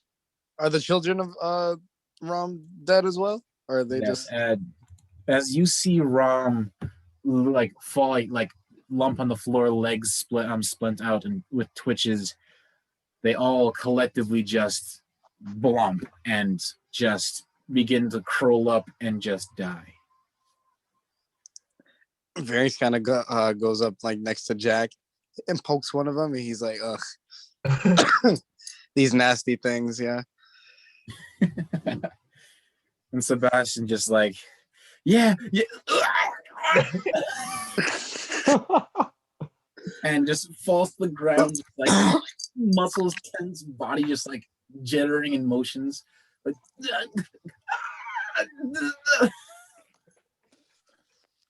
Speed, it'll do Yeah, that. win them all, can you, Sebastian? why are you saying that? But as you slay this creature, and as the rest of them all fall, your eyes begin to like you know, like when you squint at like the amount of light, at almost in this moment, like light is tearing down upon you at this moment. Like when you walk out the movie theater and like the light just like booms like that, or like if you like you're in a dark room and like you open your window and just light hits you in the eyes and you just kind of like and as you reacquaint yourself to this amount of light, you see a red harvest moon above you in the sky, past these clouds that is now pulled through. But as you look around you, you can see this large, pale woman with almost her hands over, like her hands at her chest, and almost a huge bloody gash over what would be like her waist onto this beautiful wedding gown. And as you look at her, and it's almost as if it's like the moon's light is getting brighter and heavier, you all collectively fall to your knees and pass out. Sebastian was already doing this, already on the floor. He's just ahead of the game, yeah. And wait, is this like some type of like mental manipulation type thing? no, that was you genuinely saw this woman, and in some time you awaken in the hunter's dream on the floor next to the lantern, being in almost like in motion, like almost feeling like you're being kidnapped or something, but like you can't, like, you know when you're like sedated and like in movies and you just see like the hazy vision and then closed eyes, and then another section of hazy vision is that of the other hunters pulling you onto the bed, and as you're all just in and out, you just see Ludwig saying, "You did it, all right," and then just like it fades out before you see him just kind of like, I need scouts now," and then it goes out again and then stays out. And as you awake, you are in the hunter's dream. You are right next, like the doll has been sitting beside you and notices as You all almost at once just kind of like, oh, We as your heads aren't like pounding, but Lieutenant like how are we here? Did we drink last night? in this moment, the doll with her hands on her lap and on a chair next to you all, she looks at you all and says, "Ah, you're good. You're awake. Hunter Ludwig. I mean, sorry, not Ludwig. Lucian. It wanted me to leave you a message. You did. We already have begun the process of trying to find an Omnigala to bring us to a nightmare. I leave you with this." And she outstretches her hand from a small with a small bag, which is slightly that has almost like a little bit of blood stain on the side of it, and a kind of like a handprint. And she outstretches it to one of you.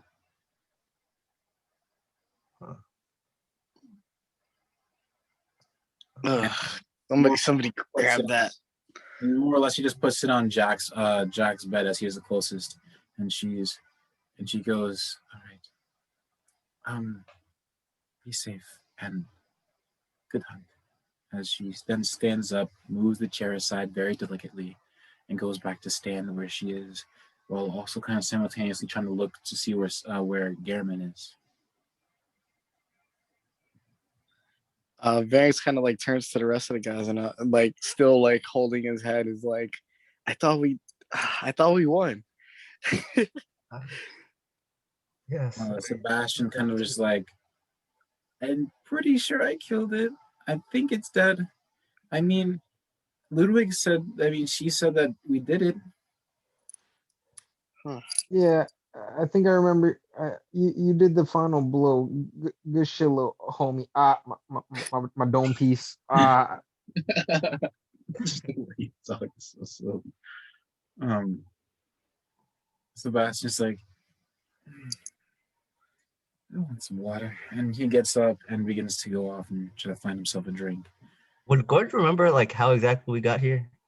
He kind of like if you ask him, or if he says it in your mind, he says he remembers, but he also has like a headache essentially. All right. Like basically after that, like what he explains is like after you all begin to collapse, your vision, you all passed out, and he tried to eat some of your food before he passed out, and you all arrived in front of the hunter's dream, fading from light as if you had all, bowed before it and teleported. And the others spotted you and, made sure you're okay before as he was coming in and out. But he realized, he saw the situation mostly. What is it? Varys checks the artifact that the Master of Bergenworth gave him, just in case if like anything happens to it. It is there. Okay. This brown, curled up umbilical cord. To be clear, it is rather big. It almost looks like as if it's kind of like a wooden thing with like holes in the side of it, and like a snail swirl kind of. Okay. Yeah, it's still there. All right. Cool. Can I check the sack that the doll left on my bed? Yep. And as you open it, there is an eye looking back at you, but not like in a "ooh, there's a magic hand." No. It's just a fucking eye, like as if someone took some sort of beast's entire section of their head and their eye and took it out and put it in a bag. Jack just says, "Yo, what the fuck is this?" I mean, actually, Jack, you would know exactly what this is. What the fuck is this? Wait a minute. Oh, wait. That is the eye of a blood-drunk hunter. A blood drunk? Blood drunk. How does one get blood drunk? And you would also know that answer too. Oh, okay. It happens when a hunter either gets too indulged in the hunt and almost falls on the line between, well, a man and a beast.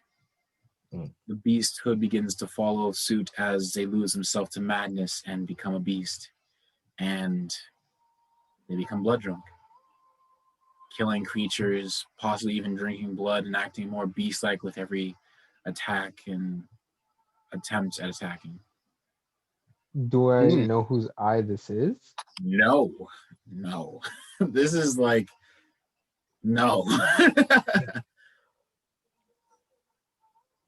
Okay. Well, is Lucian trying to send a message? Do you want to ask the doll? Or get Yes. German? Yeah, I'm gonna ask the dog, like, why did Lucian give us this? Oh, he said something about it being your golden ticket. Ticket. To the nightmare? I would assume so, as he said that a lot while frantically looking over a book and yelling and walking and pacing. So I think so. Do you know where Lucian may be now?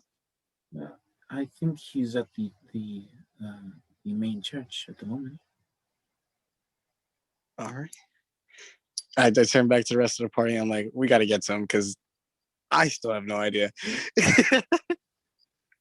Man, your head don't hurt. Yes. Oh. Yes. Um, Yes, but 1 second. it seems kind Why of don't you just send that nigga a message? True. You actually can. Yeah. All right. Yeah. I think I'll do that actually. All right. So I'm gonna use sending, and pretty much I'm just gonna tell Lucian, Ayo, it's Barrington Co. What the fuck did you send this for? And you get a and not in no time at all, you get a response of, it is a hunter's blood drunken eye. It will allow you to get to the nightmare that I think would be best. There's a nightmare realm for us hunters, specifically. And if we can handle the situation there, all of Yarnum will almost notifiably feel like some sin, and it cuts off because he just keeps talking. And he goes over the amount of words. Okay. He doesn't know how this spell works, so he just talks. All right, so so this is gonna go and get rid of that dragon meat that he still has in his pockets. And at this point, it has been 2-3 days, I believe. 3 days, if I'm correct. Yep. I'll tell Gorge to eat his fill, and I'm gonna get rid of the rest. All right. And you all just you just I also offer the party if they want some. I'll take like a slice. Comes back, kind of like with like a small watering can, just kind of like drinking from. He's like, no. Takes another swig. Okay. What is it? Varix takes one and with closed eyes just starts like chewing into it. And this raw meat that has been left in a realm between realms, essentially in a pocket dimension, it is not pleasant. Like the meat itself, like ignoring the sour taste from it, like the meat is rough and coarse. There's no real good juiciness or fat to it. It's very lean.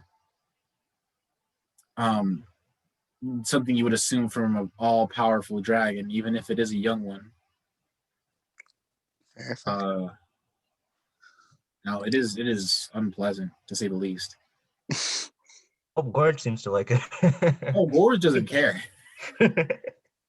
Yeah, he's like kind of as you awake, he's like you can even see like his like head of a pseudopod is coming in the pocket, just like motioning like almost like a chewing motion, and just kind of comes up. He'll sometimes have like a small bit, and just kind of like slip it in as he looks around before going back in. Well, I hope after we do this, we get some better food, but we should try to you figure have all out your soon. rations. It's just that meat is garbage. Oh yeah. Oh, yeah. Also, where's the Hunter's Dream? They probably have some good food here too. Yeah. But Sebastian kind of stops Jack before saying anything. Jackie's like, I have a question.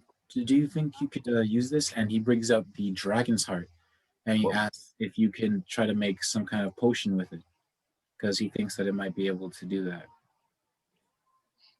Yeah, a little bit of testing. I could definitely do some shit. And he kind of When I go to grab it. and at this point, Amelia kind of comes over with like a sweat brought upon her definitely working up a sweat, as she is now not in that really soft dress that she was once in, and she is in a more a strange set of clothing, which is like it's like a set of dark and brown clothing, which resemble hunters. But then there's this this gray like cloak that she has like tied with a hunter, like a brooch that has like the hunter symbol, and you can also see her very now beautiful white hair tied up in like a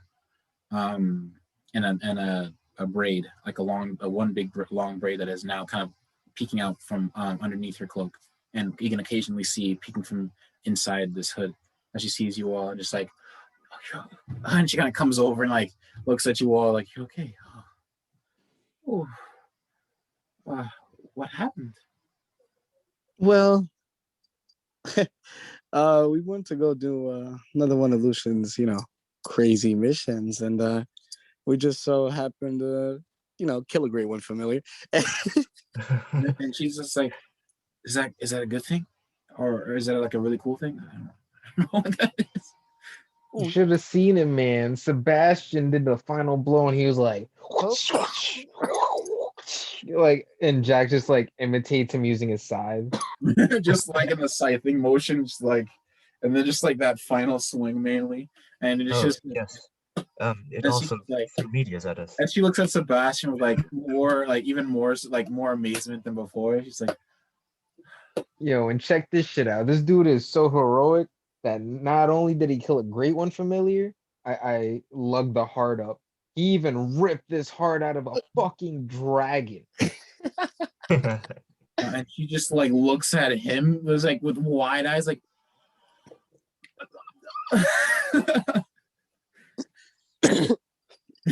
Like she just doesn't make normal words. She just like, really? And Sebastian kind of chimes in like, yeah. Ferenc chimes in and he's like, you should have seen him, the way he was throwing the blast and everything, like unmatched by anybody. Yeah, Silas, sorry for hitting you with that thunderbolt there. Oh, it's quite all right. Yeah. Oh, and to note, you can all level up to level 7 now. Let's go! So, I guess we can take the rest of the session to just update your characters and so forth. Because you've mainly taken up the big thing that was in the way of these mini sessions to get to. So, I will help Jack write out the additional things he's gotten. How to take care of the attunement issue. So hold on, let me check the class stuff. Let me put this down here. Subclasses. We go with the hunter. I'm just gonna see what is the main thing you get at this level. 7th level, you get hunter's tools. So you will have to choose amongst the hunter tools. I will quickly pull that up for you. Right quick. Let me just change share. New share. This share. I'll close this. Boop. Yo, that should look gnarly. What the fuck? Yeah, that's just like the that's just for like the thing and like to talk about creating one. So hunter's tools. I got too far. Damn, the only thing I get at level 7 is a is a 4th level spell. I mean, 4th level spell, spells, bro. Spells bro. Same, I got that too. Beginning at 7th level, after some tinkering and experimentation with one of the new workstations within your dream, you have managed to create tools to aid you in the hunt. Make 2 permanent choices from the following options to be made to be able to be created / replenished when you take a long rest. The effects of these items dissipate after a long rest. You get to choose another tool at 11th and at 16th level. So just to tell you a bit about them, the antidotes, I believe, adding your blood to some herbs allows you to create pills that cure the poison condition and grants resistance to poisons for 5 minutes. When ingested, anyone who that can benefit from anyone can benefit from this medicine. You create 2 at 7th level, which is you would be able to make 2 at now, basically. 3 at 11th, 4 at 16th, and also and then also 16th at 16th level. It also cures minor diseases. You can create beast blood pellets, which allow you to gain a level of beasthood, and essentially, whenever you deal damage and so forth, you'll be able to maintain this beasthood. But eventually, if it goes to 0, they go away. And like the more beasthood you gain, the additional damage you can deal and additional damage you can take, and that you take when you take damage. And so at first you'll be able to take and deal 2 extra damage, and then you start off like you gain a stage of beasthood. So you have to keep landing attacks to keep doing it, and I believe it takes a bonus action to use this. And so you can begin making 2. Wait, no. Your stage of beasthood is reduced by 2 if you don't land, attack, or get attacked. Only a hunter can take this pellet. Anyone else suffers 2d6 poison. So if anything, you could also use this on a creature that doesn't already have beasthood in it, and deal some damage. I got 60 health. You got 60 health. Oh yeah, that's my max. Yeah. Your D8 for your health pool, Jack, or more. Yeah. The next thing is blue elixir, a type of anesthetic that numbs the brain. Hunters able to retain consciousness by force of will make use of the secondary effect of this medicine, which dilutes their presence while standing still. A hunter that drinks this gains a +4 bonus to stealth checks and that rely on perception while moving. If a hunter stands still, they become invisible. This elixir lasts for 3 minutes. If someone other than a hunter drinks this, they must make a DC 15 wisdom saving throw or fall unconscious for the duration. So this also could be a tool of like, you can possibly, that could be a fire ass combo, like bonus action. I try to make them, I throw this, I try to like vial them with it, fucking, they take they have to fight the wisdom save. If they fail, they get knocked out, which allows you to whoosh, or get advantage and stuff, which sounds wild. The next thing is you can create your own rubbing paper, coarse paper that applies the effects upon melee. Rubbing this paper only applies to normal weapons and standard +1, +2, +3 weapons with no extra effect.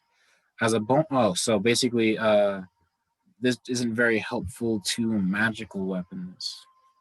So I guess this would only apply to your to Yharnam's spine and whip form.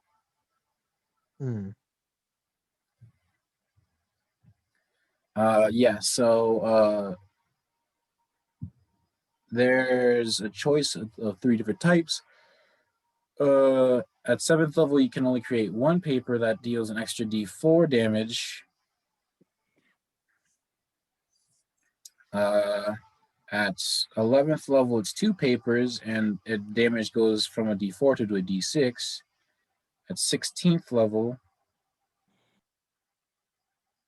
oh, actually, never mind. So basically, you could only apply this to normal weapons and weapons that are only just +1, +2, and +3. So magical weapons you can apply to, but in this case, yeah, if you upgraded only like the yarn, like the rapier form, to like upgrade the entire weapon essentially. Like say if you at least have one of them, you'll be able to have the benefit of this. Right. Whenever it's in rapier whip form, you'll be able to do that. You can't really do much to the to your gun with this unless you're smacking them with the weapon. Then there's Bone Marrow Ash, an additional medium that strengthens projectiles. When used, the next shot from your weapons deal maximum damage. Holy shit. And additional damage depending on the hunter level. Anyone can apply this to their weapon. At 7th level, you can make 1 that the additional damage is +2. You can craft an additional 1 as a bonus action. What is it? You can craft an additional 1, and the bonus damage is increased by 2. And then the same thing goes at 11. The same thing goes at 16th level. So Bone Marrow Ash kind of sounds fire. I'm not gonna lie. So would that also apply to like when I use Fireball? Would it max the damage? I believe it should technically, because my you goodness. are. Yeah, technically. Wait, no. I think it's referring to projectiles, not magical projectiles. Because I mean, I guess it would count for magic missile, but well, I mean, I guess it would. Yeah, no, I guess it would because it's still going out of the barrel. So that's very powerful. And that's just the first bit of ones, and then there's these ones back here. Oh shit! You can make hand lanterns, small portable lanterns. This hunting accessory provides light while leaving both hands free to hold weapons. It also never runs out of fuel, and you can control the intensity of the light. At 7th level, it sheds a light up to 20 foot radius and dim light for another 20. The maximum radius of light is increased by 10, so essentially both of these get 5. So 5 of bright light, 5 of 5 foot of light, and then dim light, and then additional. It's an additional 20, so both of them is 10. So it'd be 30, 30, and then here it'd be in total 35, 35, and then at 16th level it illuminates magical darkness, that's pretty good too. Magical darkness, that's cool as fuck. Lead elixir, heavy syrupy liquid medicine that temporarily shifts weight to make deflection of attacks easier. Must be used with care, as also slows movement. When a creature intakes the elixir, they don't flinch when getting hit, allowing them to react sooner, reducing the damage taken by a fourth. However, a person's movement speed is reduced to a quarter of the original value. So in this case, 30 goes down is halved to 15. Half of 15 is it would be 14, 7. So it'd be 7 movements. So technically, you can only go 1 block. I'd say technically.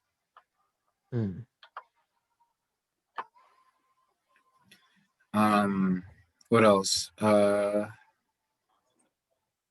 Then you can create 1 at 7th level, 2 at 16th level.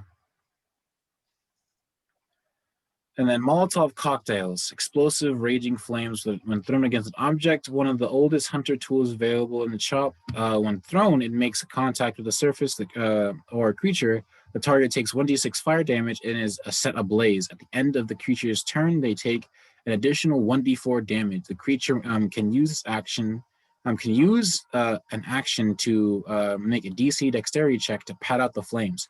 Anyone can use it. And you can create 1 at 7th level, 2 at 11th, 3 at 16th, and at the 11th level, creatures adjacent to the impact also suffer. So essentially, if someone else is right next to the place that you initially threw it, or the enemy, they also catch on fire.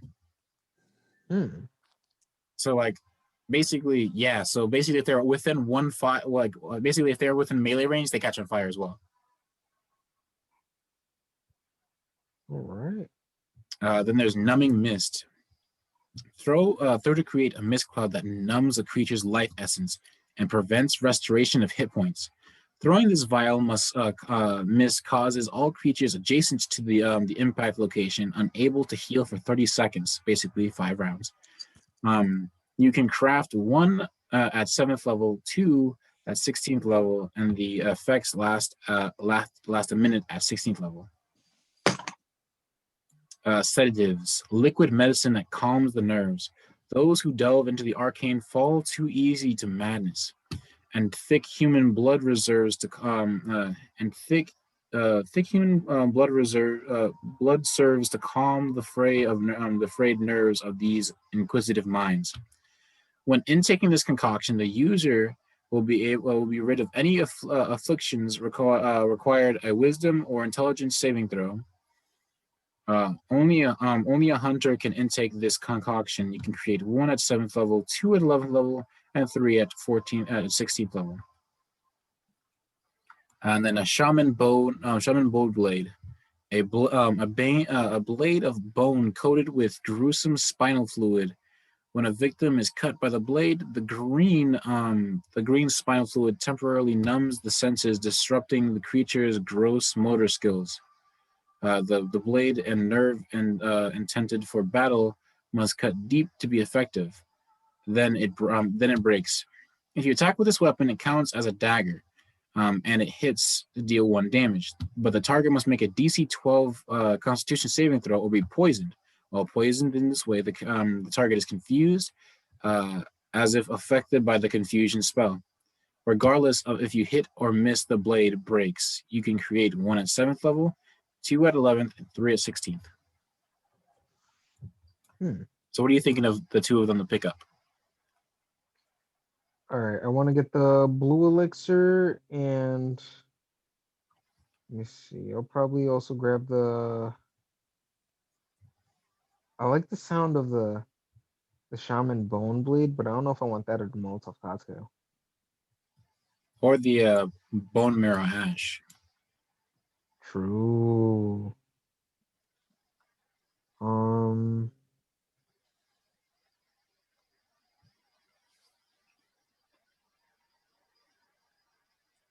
Yeah, I think I'm gonna go for the blue elixir and the shaman bone blade. All right.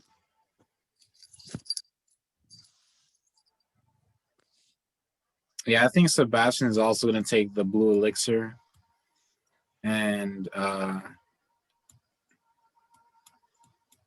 blue elixir, and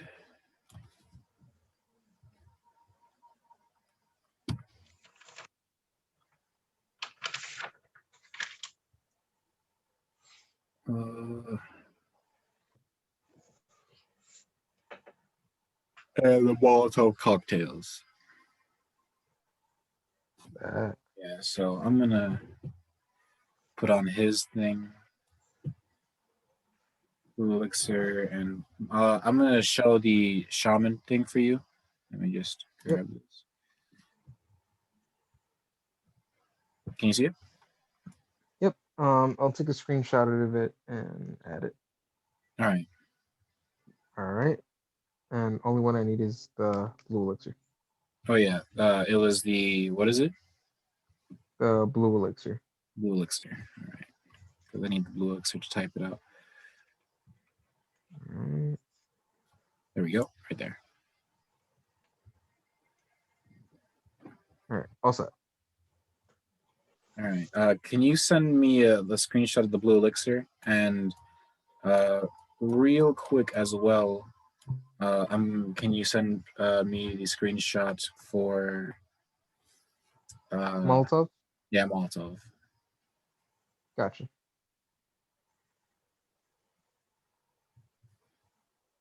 All right, got it. All right, thank you. There we go. That's that level up, easy peasy.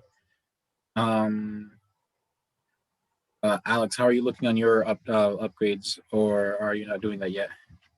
I was just looking at the spells. I'm getting polymorph.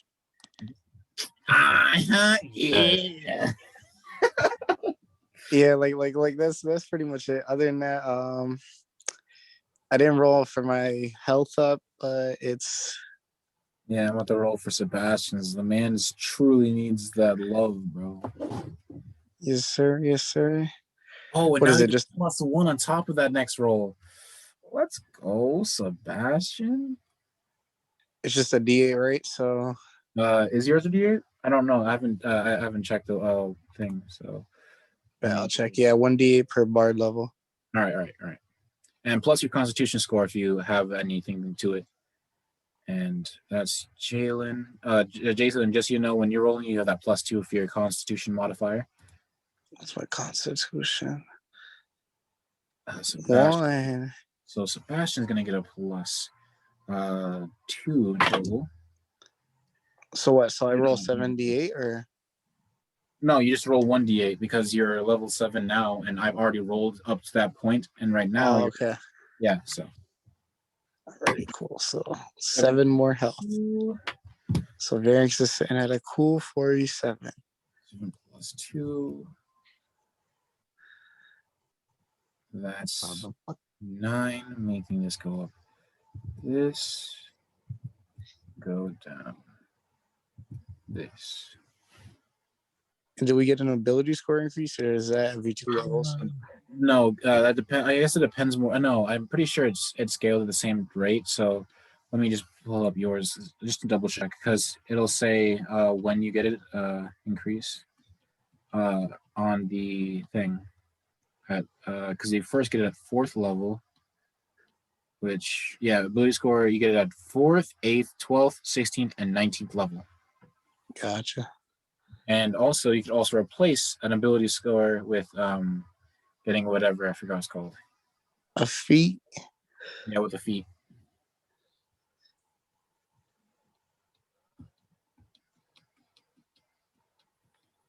All right.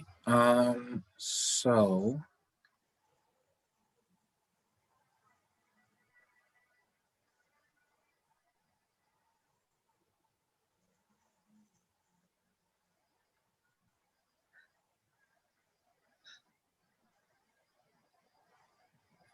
that's for Varix. Sebastian. Did you send me those pictures, right?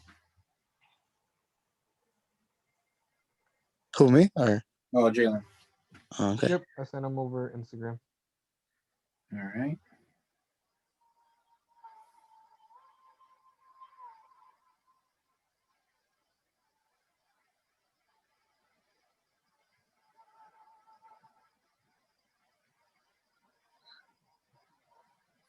All right. Now we just go over to docs. In my docs, on Sebastian. Throw up here.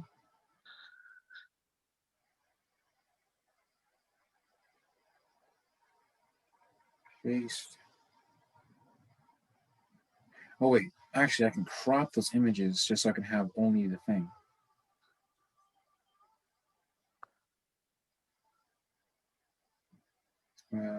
Photos. Edit.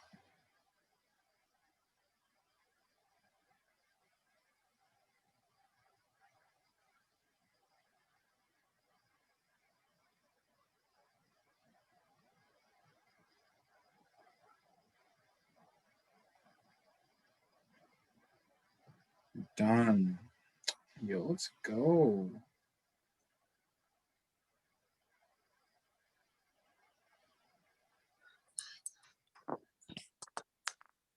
Edit. Crop.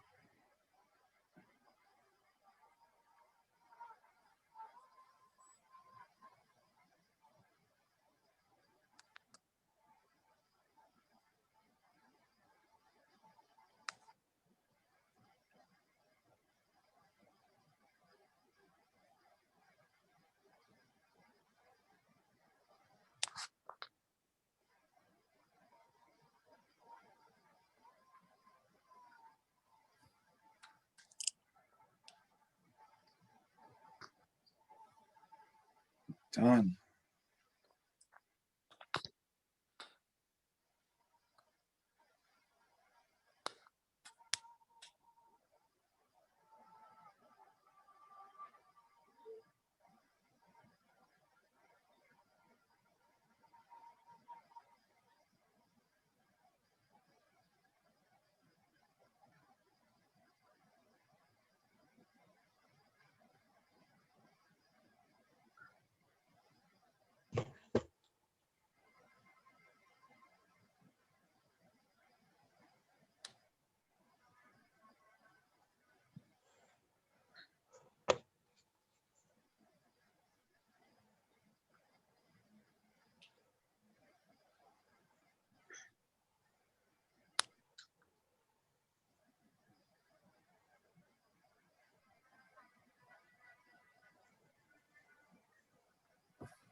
Yeah, now I can see this. Let's go.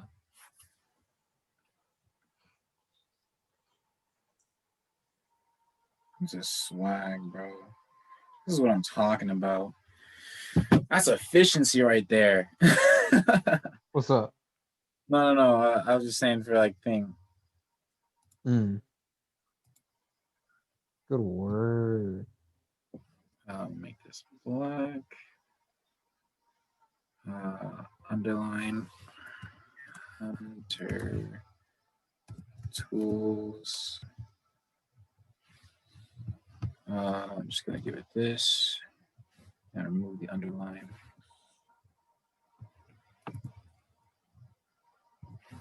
Remove the underline.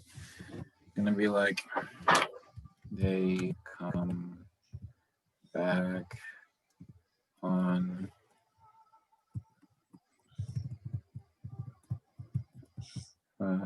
long rest, I believe it is.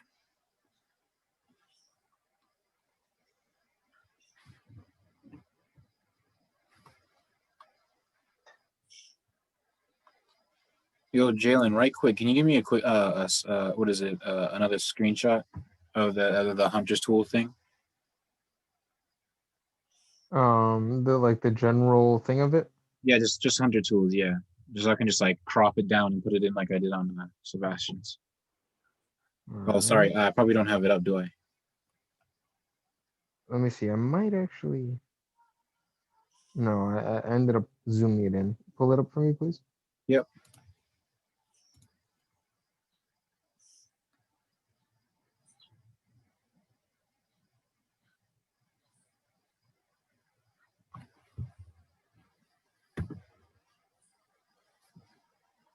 Did you get it?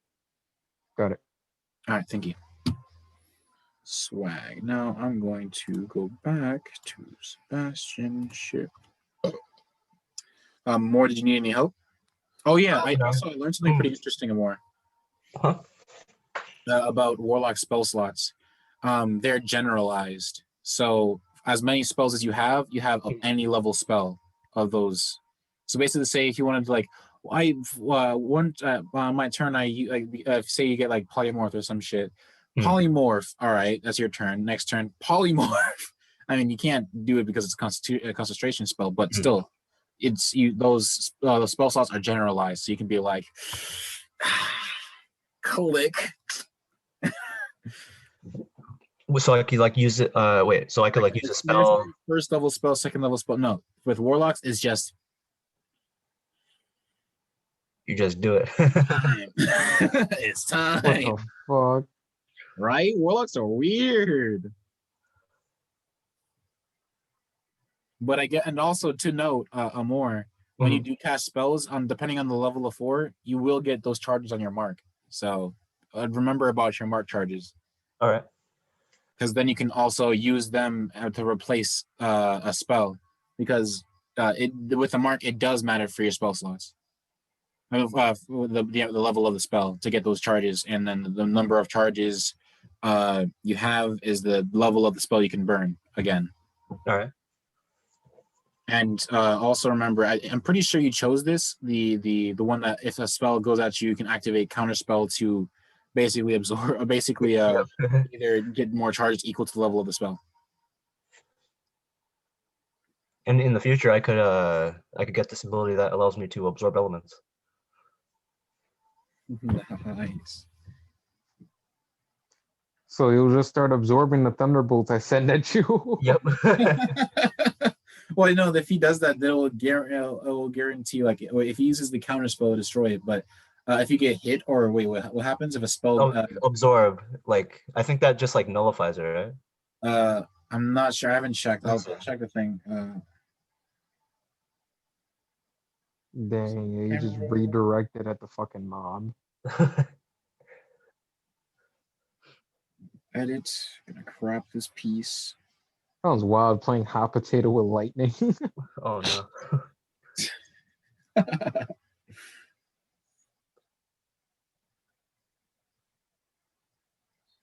If you want, I can give you these cropped down images so you can post it in yours. Or actually, I should have just copy them and paste them in your thing. If you want, and to put in your doc for ease of use. For me? Yeah. Bet, bro. Let me just send you the one for the Yeah, let me just send you those and I'll crop them.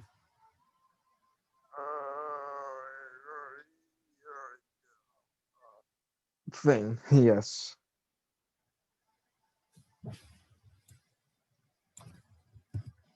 All right. Because you chose the black elixir, not the black elixir, the blue elixir, and then you chose the something else. The shaman's bone blade. Yeah. Gotta open my doc again. I don't know, like in my head it sounded cool, like, oh, I stand still, I go invisible. Yeah. And then but like, I feel like the better use of it is like the aspect of like stabs needle. Now come here and go night night, nigga. True. Then I stab him with the bone blade. Or you just be like, shit. Give him the fucking now it's over. All right, so absorb elements that that allows you to capture some of the incoming energy, which which lessens its effect on you. I'm guessing that lessens the damage. Mm-hmm. And then you get charges. No, but the same attack that I was hit with, I get to turn that damage into a melee attack. Ooh, you literally just do, if you get hit with agents, you'd be like, oh no. It's just something else. Fucking crazy. Literally does the fucking lightning redirection thing technique from fucking Avatar. Oh my.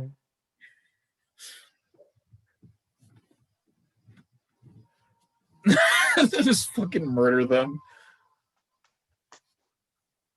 So that means you could like willingly fail it and just do the damage again and guarantee it if you hit. Oh fuck. That sounds wild. Why is he attacking his You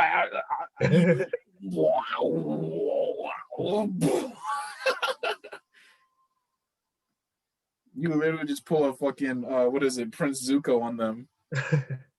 That sounds so fucking funny. Oh yeah, I'd rather redirect than get hit, you know? Yo, literally, just be like, damage? Never heard of her. Boom. That sounds so fire. Oh yeah. Also to the You people guys watching. want, you can also take some time to learn fighting styles, learn a feat, or if you want, I'm also changing something for what is it for the doll. You don't only have to give up blood, you don't have to only sacrifice blood, you can also pay her directly to enhance your skills, like enhance your stats. How many training sessions do we have right now? I'd say you have as much as you want. Oh, did his phone die? He'll pop back if he. Hopefully he's not Knowing gonna. But he Alex, popped out before and then he came back. So I mean, I think we'll do it again. Oh yeah, hopefully he'll just pop back then. That sounds so funny. Just like imagine you just like literally. I'm just thinking of just you just doing the fucking redirection and just blasting somebody. oh yeah, to the people watching, we kind of forgot about attunement. Oh yeah. So yeah, we only have 3 attunement slots as per D&D rules, and we have forgot. Me and Jalen have forgot that Jack only has 3, and he has several magical weapons that require attunements to use. So I'm on record from at least here on out till I can increase those with a tattoo. I Yeah. will be only attuned for the moment to Raijin, David Bowie, and Boomstick. All right. So that means no Silk Weaver's crazy stuff. Yep, I will not have access to the Silkweaver needle, my Blood Minister syringe, or the Rogue's grappling hook for the time being. All right. So those 3 other objects. 2 notes. You can still use the syringe. It's just that it won't apply its benefit of double healing and the prepared effect and the prepared healing thing.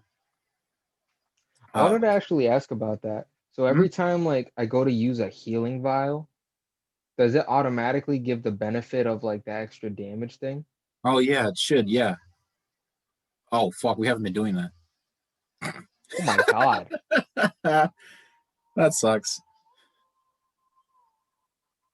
So that means every time I would have healed somebody with that shit, which was like almost all the time, they just would have been getting extra damage. That's kind of crazy. Yeah, but we forgot about it, so I guess it bounced out. We've forgotten a lot about quite a few things, like not only the attunement and that, but rally. Yeah, rally's big for fucking hunters. Like, I guess in the actual Bloodborne game, people forget about like how important it is, because the ability to gain back health by staying aggressive is so big, and it makes like Dark Souls games really enjoyable. Like, because it also teaches people about like being more aggressive, and that's how it makes the game more fun. Like that time where you're like, I killed the boss by not hiding behind my shield like a bitch. But in Dude, I was Bloodborne, it's actually like, playing. gun, stop his attack, gun. Dude, I was playing Bloodborne earlier, and like I had to actually make use of the rally thing. It was really interesting. Like you get hit or whatever, or, like dodge, and you gotta like really retaliate, and then just pick your spots. Yeah, and also the funny thing about rally is that like how in D and like in this, like if you take damage, actually I think we should start stacking the damage. As long as if it's not like say if the damage is greater than the previous damage for rally, it takes priority, but if it's lower, it doesn't. Yo. Hello. Like half of it. Oh yeah. So you were talking. Sorry. Yeah, I saw that you. It literally like died as I was talking, but I was asking how many sessions would we have to train? Not sessions, but like it would technically be sessions during the day, and it'd be like that day worth of sessions, like of training while doing it. because I changed how it's gonna work because like I kind of realized that like you guys could like tear through and get like almost like so many in like a couple, just like literally a couple of days. So I'm going to limit like progress via days. So if you want to come back, train to get another bit of progress on that fighting style or that feat, yeah. Also, Jalen, for the aspect of Sebastian, because I again still haven't given him that second fighting style that he was supposed to be sitting on top of. Well, like, technically he has a third from his class, but then skirmish, and he was supposed to have Bastion, but Bastion's useless, so that wouldn't have made sense anyways. If he doesn't use a shield. I'm going to give the boy what he really needs. I'm going to give him that fighting style that I created for you. If I'm correct, I can pull it up on screen just to show off. Oh wait, you're giving him the action and reaction feat? Yeah. Oh.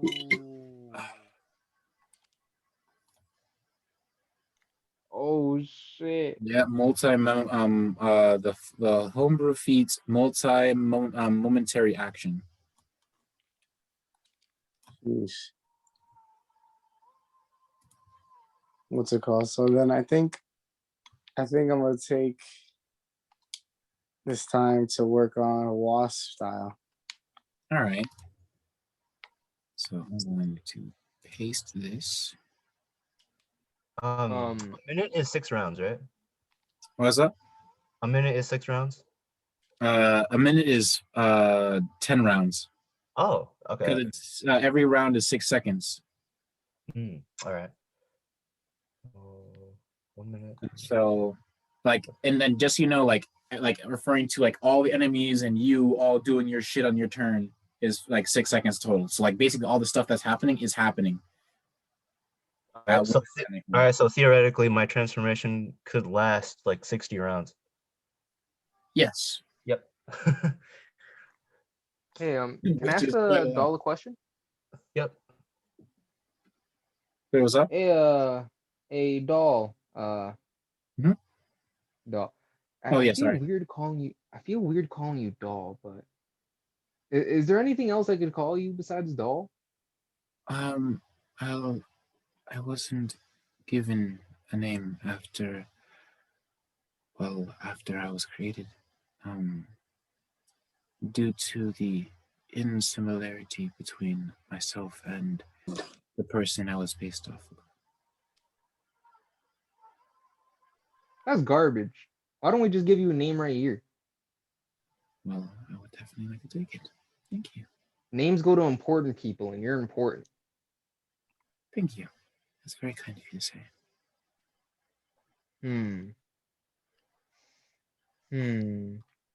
I'm not good at this shit. Barracks. Yo. So we're trying to Doll. name a doll, I see. Well, doesn't have anything sparkly on it. No, she just has this very kind of purplish, like this deep purple or maybe royal purple with a mix of red and a very pink bow at the top of this crusted hairband that's almost similar to like those kind of bonnets, I would say, assume. She looks like as if a little girl's doll. Well. But very not like but like almost like human, like an actual, like as if it would to be a human. It's not like a little bitty doll or anything. It's like she looks like as if someone was created to create a girl. Also like a Pinocchio type. Not a girl, full size woman. Okay, so something like Pinocchio, but like full size. But full size and not like as not woody and stuff. Yeah. But like I'm talking like almost like a mannequin level. She looks almost human. Ooh. She has a very particular face. Damn. What do you think, Varings? You thinking like a Vanessa? I was thinking along those lines. Yes, Vanessa, Something more. I'm not too good with human names, but how about Annabelle? Annabelle. That does sound addictive enough. My brain just think out of the murderous fucking. But that is a good name. Do you guys? I kind of like it, Silas. I agree. How do you feel about it, Annabelle? She gives a small chuckle, and she says, "It sounds lovely."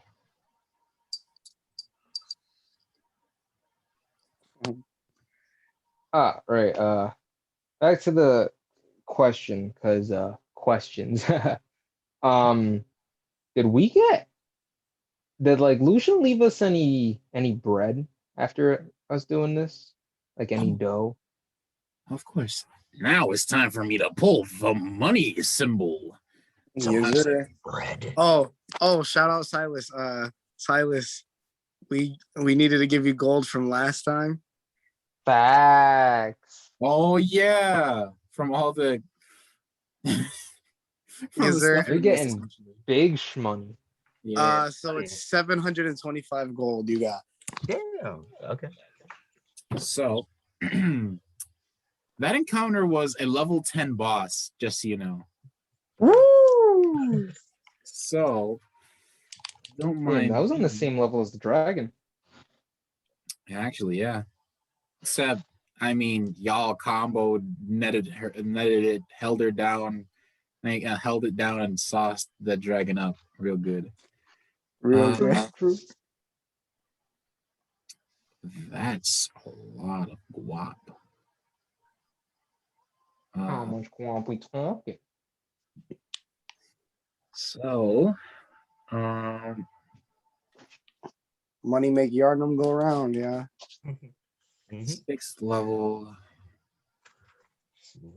definitely gold pieces. Now, would it be platinum? Because that was a big boss fight. What does this other number stand for?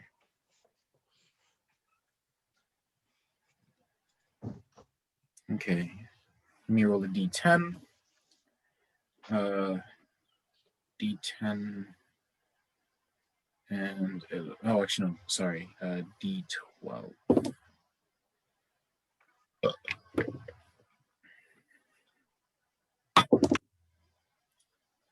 Which is 9.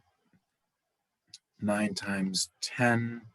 That's 90 platinum, which is essentially, if I'm correct, 900 gold. Hold on, because there's 100 gold per platinum. So is that 9,000? Wait, how much plat original? The original amount of plat is 90 platinum. 90. All right. And one plat is 100 gold, right? Yeah. Okay. Let me see. 90. Isn't that just 9,000? Yeah, it's 9,000, right? Yeah. I don't know why I was overthinking that. Yeah, it's 9,000. So,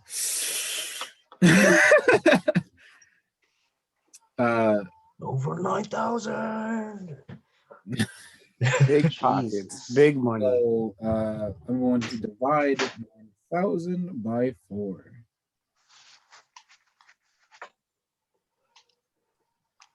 You all get 2250. 2250 gold. Nice. Where's Sebastian's gold reserves? Because this guy's sitting pretty on gold right now. Money is of no concern to me. Gorge, we use that for food. Oh, then it's very concerning. 2250.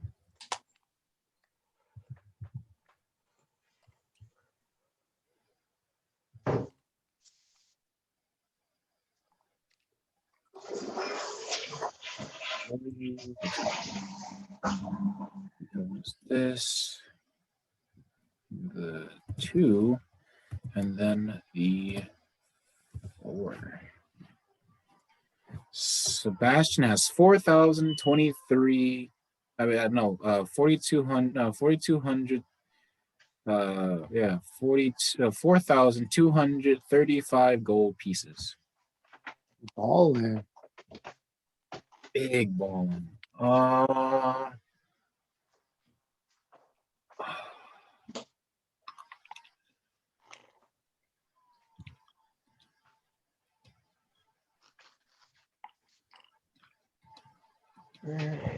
Let's add this 2250. So I think what I'm gonna do is definitely up Sebastian's dex stat.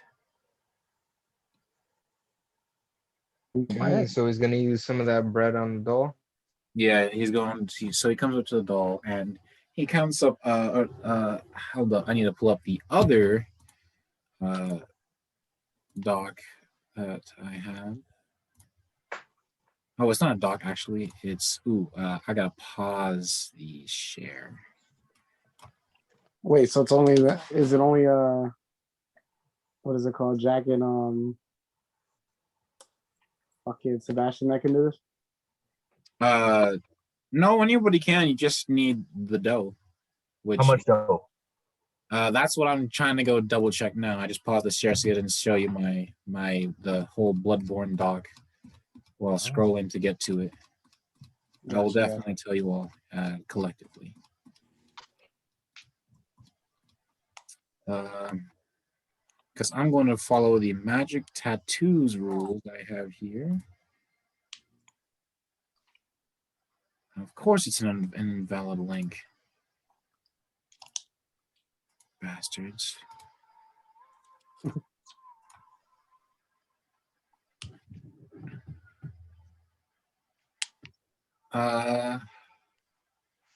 That's for the rarities.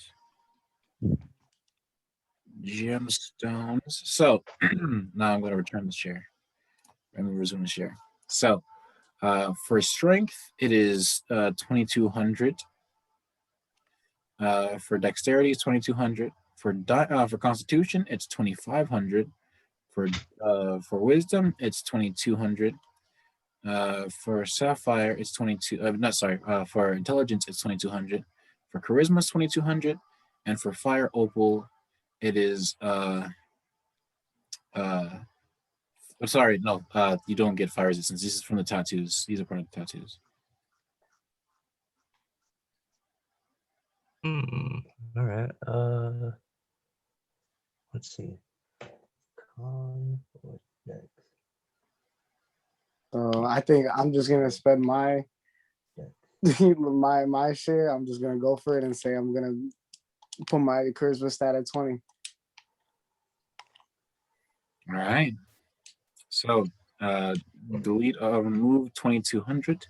And I will now do my D&D thing. So, did you remove the gold already? Yes, sir. So, come over to the doll, and she takes the gold from you. And as she holds over the small satchel in your hand, and you almost see some sort of energies change. And now in her wooden, her not wooden, but her porcelain hands are, the gold has been replaced with blood. And she outstretches her hand for you to put your hand in. All right, and I do so. And so, as you put your hand in this liquid, you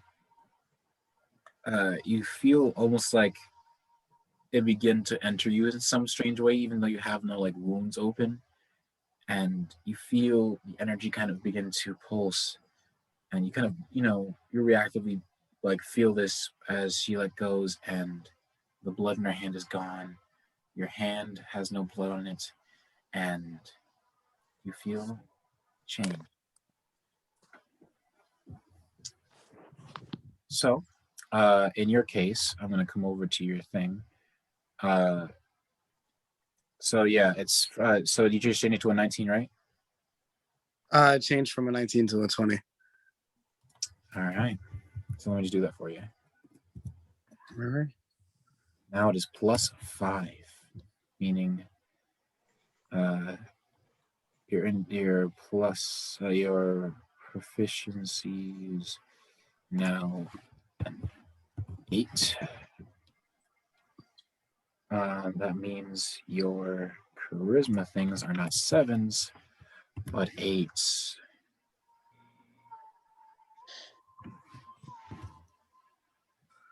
And your performance, instead of it being is now an 8 plus 6, making it. Hold on. Why am I forgetting? Charisma is performance, expertise. Yeah, it's +6, and then you had a +4, which did make 10. Well, that's an 11 now, because +5 plus 5 plus 6 is 11, and then +1 that makes that 12.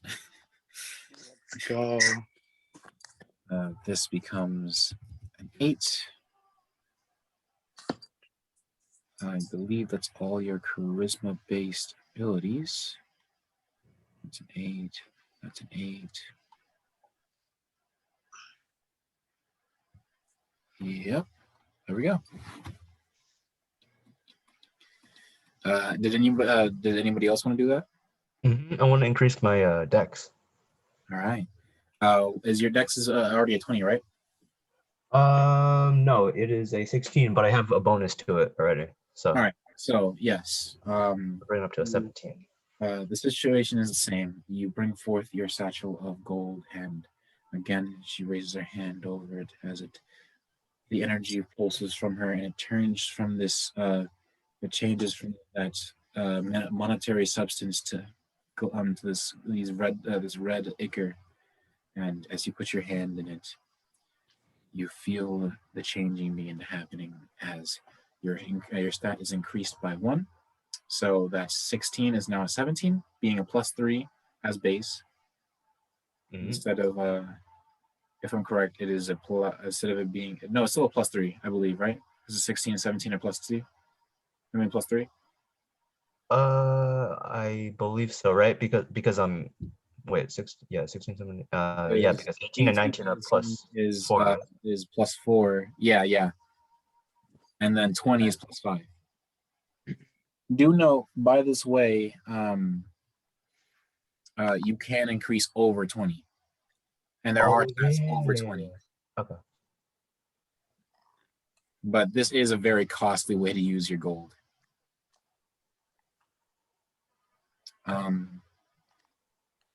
What was I gonna do? I was gonna up his dex, right? I was gonna have Sebastian's dex.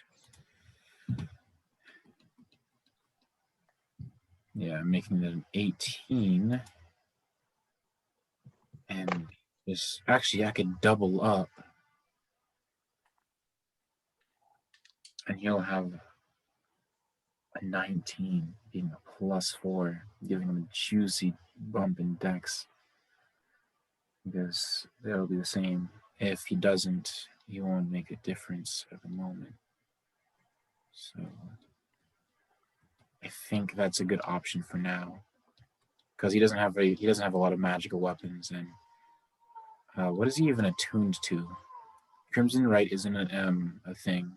Ember Blast he's attuned to. Boots of Haste and Gauntlet of the Mimic, and he does not using the Cloak of the Manta Ray, so I think I'm probably going to sell that for him.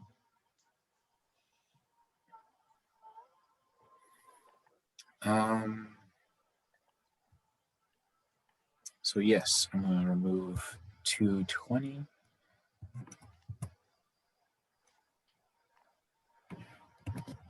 Oh, he can't do it twice because he's down on Guap. How much? He just needs 200 more to do it again. I'll give it to him. All right, and as compensation because of Sebastian and his manners, he will offer you to sell off this his cloak of the manta ray. I'll let him keep it. I'll just be like, just keep killing shit, bro. All right, and then the 2, and that gets removed, and he's at 35. So his stat will increase by 2, making it a 19, and making this a 4. Meaning he'll need to do that one more time. His dex is now. Oh wait, does proficiency increase? That's an important question. Does your proficiency increase at 7th level? Nope. Damn. Well, 2 more levels and that'll happen.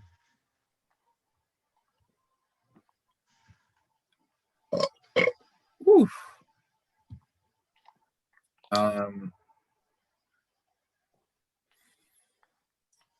So his will be 4 plus 6. I mean, 4 plus 3, which is 7. His dex is a +4 without proficiency.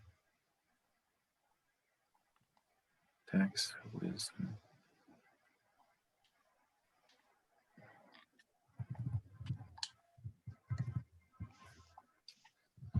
So 4.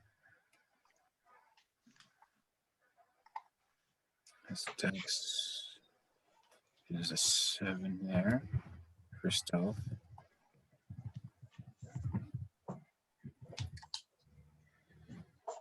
All right. Swag. There goes Sebastian. His AC is now 16. Because, yep, it's 16, so I can edit it here.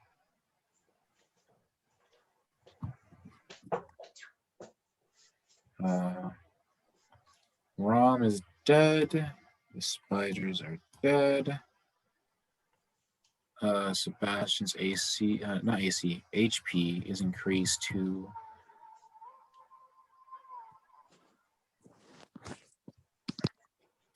46. Because he had 7 plus 2, and it was 37 before. What is it?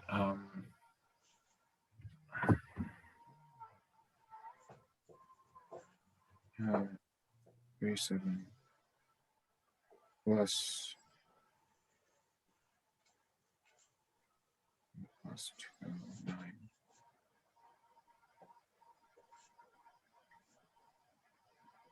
Yeah, 46.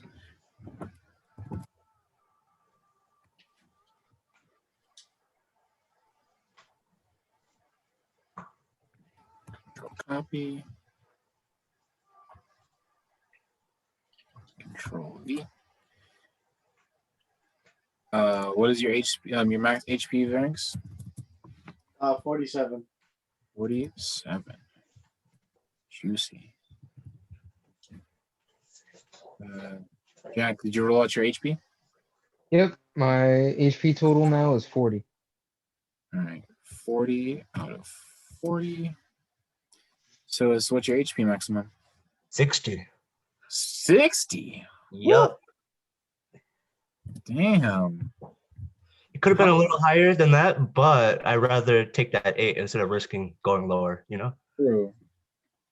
Shit, bro. As a fucking spellcast, you're making the attacking fucking shameful. Oh my god. You know, Sebastian's kind of big one on HP now. And he has I gotta also update his character thing to change his level from 6 to 7. His AC is 16. Proficiency still the same. Initiative is increased by 4. That's slick. That's slick. Nice. All right. Yeah, I think that's Sebastian all wrapped up for now, unless he goes and buys something. But he can't because he's poor. He's now big poor.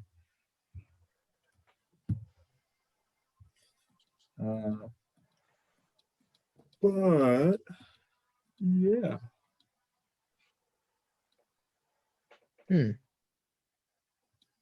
Varynx, you're all set for your stuff, right? Yes, sir. Did you already copy paste the link to your extra spell, your 4th level spell? No, I did not. That's the only thing I. All right, don't worry, I got you. Thank you, thank you. Good thing. Spell slots. The bard table shows how many spells left. Cure wounds. High level.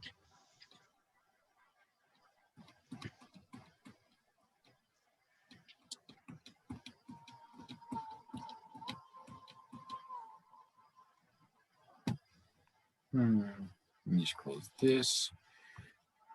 Bard. Fly. Bard. Spells. I remember you. So you chose the level 4 spell Polymorph. That is not the amount of spell. Copy.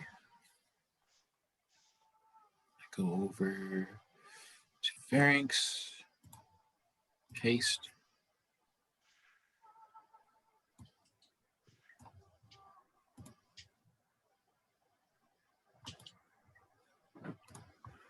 There we go. You now have access to Polymorph. Let's go. Them some spells, bro. Those some spells. Be turning niggas into chickens soon enough. Turn nigga into a convertible. Wow. All right. You could cast polymorph on yourself too, right? Yep. Yep. I think it's range of touch. Yes, sir. Yep, you could turn yourself into a sheep. You get pushed off a 100-foot cliff and be fine. Its range is 60 feet. Because all it'll do is just pop the polymorph and you'll be fine. Yeah, and plus, basically, how it works is that it turns your health into it turns the monster's health into basically health before it goes into your actual health again. So basically, if you want to turn into a monster, into a big monster or something, and start wham, wham, you can. And then once you get poofed out of your form, you're you again, and then you keep going spell blasting. Oh yeah, more. I wanted to know what spell did you grab at 4th level? Let me see. That's right. I do need to grab one.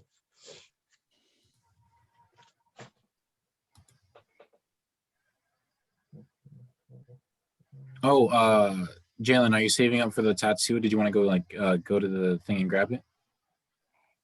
Yeah. Wait, Oh so wait, no, because the attunement tattoo starts at 5,000. Remember? Yeah, it does. It does. You're right. You need to save up for that.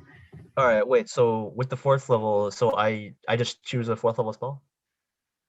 4th level spell? Yeah. Yeah, you just choose a 4th level spell from the Warlock spell list. All right, cool. Do you want me to pull it up so you can think, or do you got it? I got it. All right. For rarity.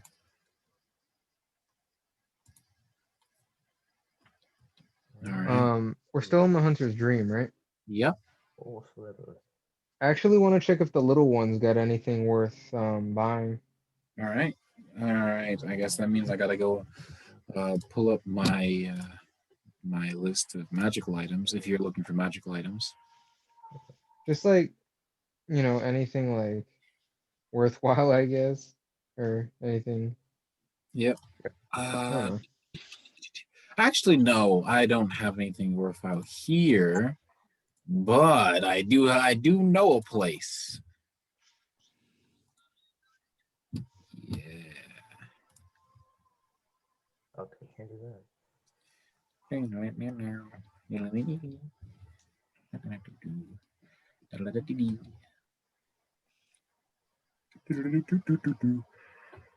Oh, that's so sick.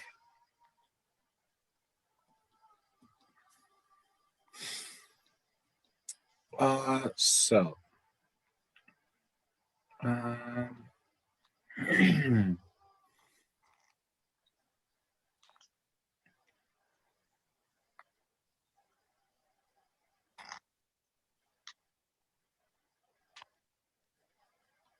what would be a good thing that they would definitely sell?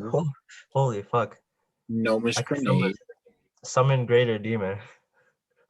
Yeah. Jesus. Huh. Got gnomish grenades. They got. Shit, don't we- They got.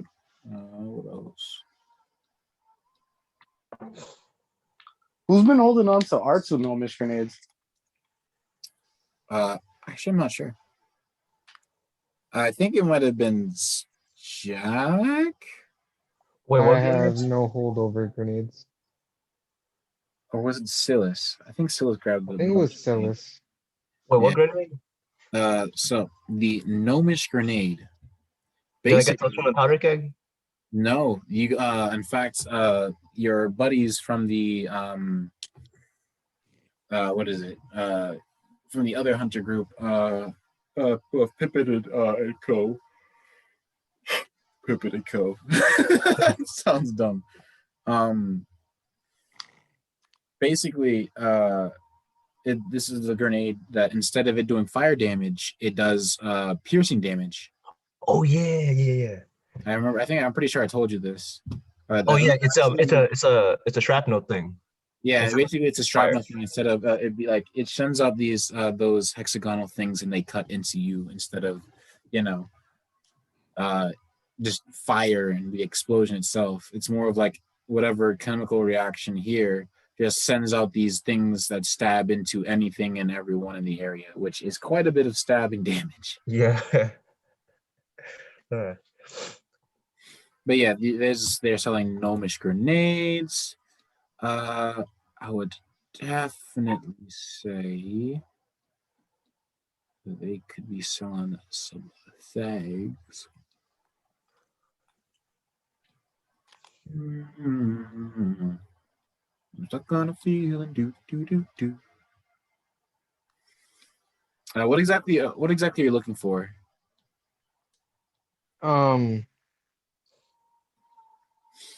Literally nothing in specific. I'm just trying to see like if they have like anything that pique my interest. Anything that'll pique a hunter of the church's interest. Varix is looking for something that ups his AC. Ups his AC as a spellcaster. Okay. Give me a moment. I'm gonna focus more on the. Oh yeah, you do have the scarf of cleansing, and that doesn't even need attunement. You just cover your face, and you're just immune to poison, like breathable poison or anything that would go through the thing, the outer paper masking. True. No, that's an axe. An ornate prosthetic. No, I don't think you'd be interested. Like they wouldn't think that you were interested in that. Rings. I don't remember this. This pair of rings form an arcanomagnet. That magical ring is brilliant gold that reflects light and is wonderful prismatic hues, and the anti-magic ring is dull gray that seems to glow dimmer the brighter the surrounding light. By creating pockets of magical anti-magic energy, you can bend and weave, causing magic to veer off its intended trajectory. Whenever any of the following targets, a creature, or a point you see within 30 feet of you, you can, as a reaction, redirect the spell/attack, a ranged spell attack, an attack from a magical ranged weapon, a weapon attack that uses magic ammunition, and a spell with an area effect centered on a point. You can cause the range attack to a different target within 10 feet of the original target after the attack roll is made before the outcome is determined. Alternatively, you can move this area of effects point of focus by up to 10 feet in any direction. After you do either of these, roll a d3. On a 1, the rings become demagnetized until the following dawn. So if you move something, you have to roll a d3, and on a 1, the rings become demagnetized until the next day, and then if not, you keep doing it. So these are pretty good, actually, really, really good, but you also need an attunement slot. True. What else? I guess I might as well offer some other trick weapons, but that's if of your own volition. I don't mind. I know you're pretty good on trick weapons too, so I'm just going to not do it.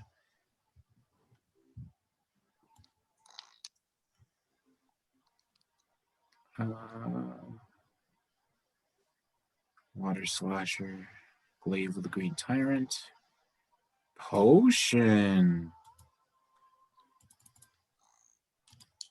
Zapadap. Potion, very rare. This turquoise concoction rolls with thunderous clouds rippling and ripples with lightning if disturbed.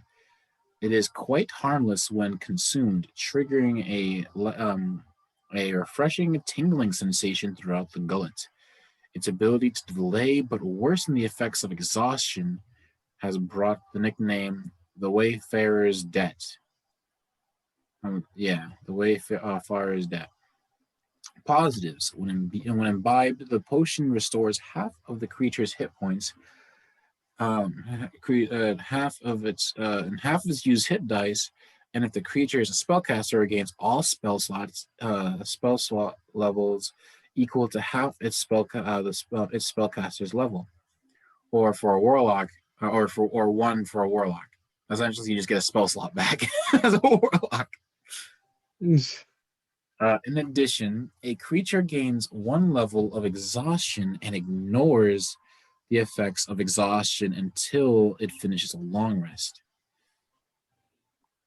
So basically, when you finish a long rest, now you have to worry about rolling to start trying to get your own health back. Negatives: a creature gains 1d4 levels of zapped. For each zap adapt potion consumed, effects of its ability to recover from exhaustion. Whilst zapped, whenever a creature would normally recover from a level of exhaustion, i.e. after finishing a long rest or receiving a greater restoration spell, instead loses a level of zapped. A creature with 0 levels of zaps can recover from exhaustion as normal. So this is like a very good last-ditch effort. You gain half your own health. You get spell slots. In addition, a creature, but you gain 1 level of exhaustion, and you gain a d4s of zapped. That's kind of interesting. I don't know if I'm willing to risk it, but that's pretty cool, yeah. Do you want to buy it? How much is it? That's a good question.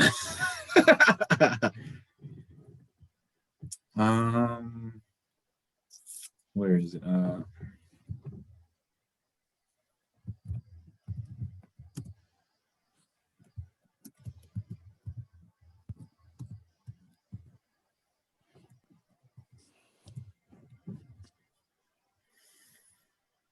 Rarity determines basic price for an item.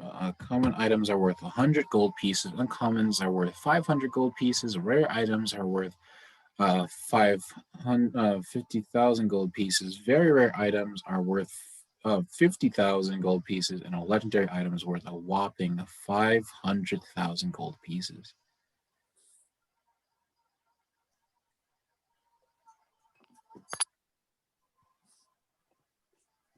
So I think I'll pass. Fair, honest, fair. What else do we have in the shop? Ooh.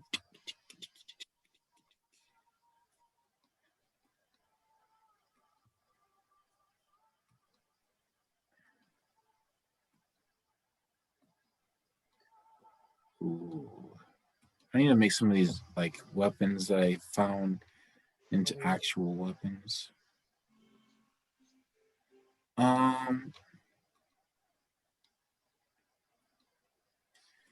There is an offering that I want to say.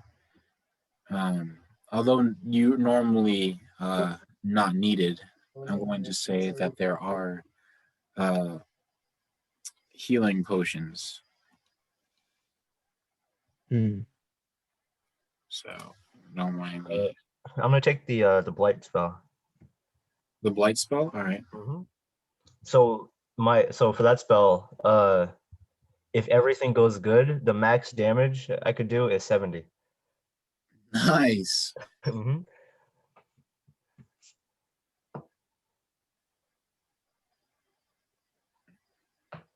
That's crazy. Heck yeah, I'm super useful. But the only thing though, it does not affect There's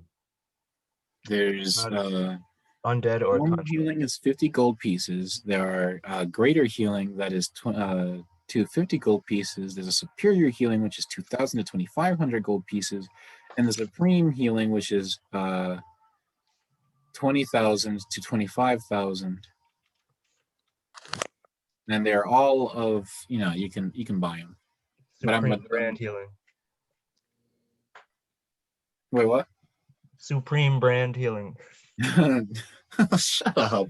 I just caught that. Oh, Supreme.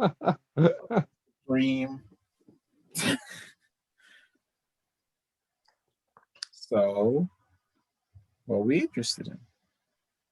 I'm gonna buy like 5 potions of healing. Just the normal healing? Yes, sir. All right. I will also pull up the healing potion thingy. So, actually, before I do that, I'm going to go here, copy, gonna move this here, pause, go down here. Oh, actually, I'm just gonna go to your character and unpause. You said 4, right? 5. I already took out the gold for it. No, I'm not worrying about the gold. I'm just gonna put in the potions. Yeah, 5. 5.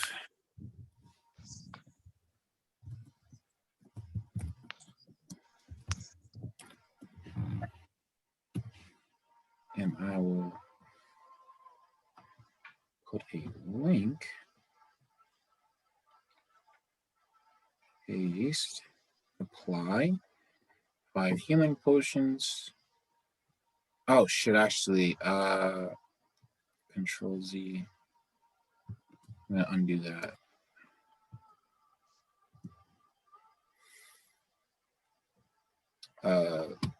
I need this for something else.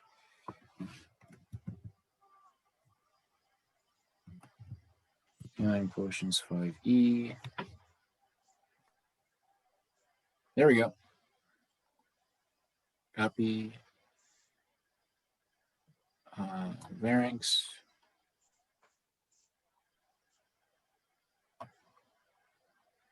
Link. Paste. Apply. There we go. There we go. All goody in the woody. Nobody wanted to buy any more gnomish grenades because there are 300 gold pieces a pop. And they do 46 piercing.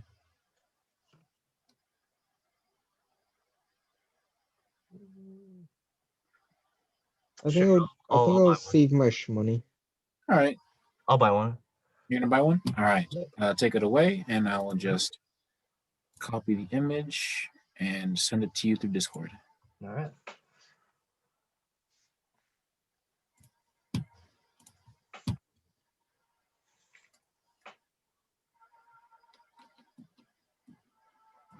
All right.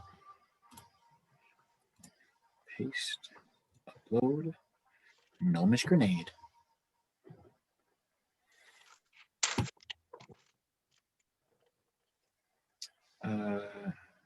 There's that. Gnomish grenade is handled and is so Jalen, is that, did you want to buy any healing potions, or no, you said you're gonna save your money, never mind. Actually, matter of fact, now that I think about it, that ring that you showed, how much is it? That's a good question. I need to pull up the ring again. Give me a moment. Ring. Banana phone. Ding dong, ding dong, ding dong, ding. Banana phone. It's the best. Beats the rest. Cellular, modular.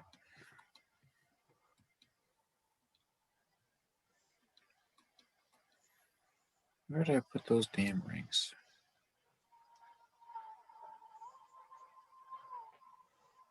Oh, that's something. Oil flasks. Basically, I'm gonna say, like, when they hit onto an enemy. How much does a Thanos gauntlet cost? Thanos Gauntlet? Yep. That would be like a legendary, so basically over 5,000. Like over 500,000. Makes sense. And you also have to assume, you're also assuming that someone found and Yeah, found all the stones. selling that powerful item because they don't want it. That's like 500,000 plat right there. Literally.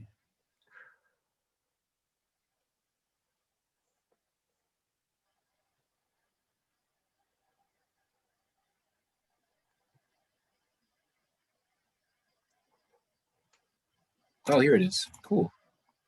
It is a rare item.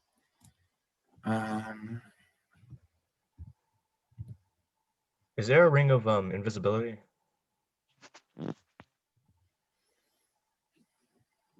Magic items 5E. There would be, yes. And since it is a rare item, it is worth 5,000 gold pieces, which is a feasible price. But again, you are in the guap grind for something else. Yep.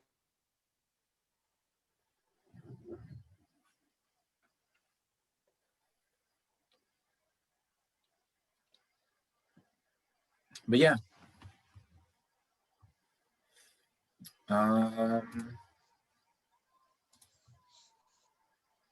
Damn, dude, imagine like just being like, no.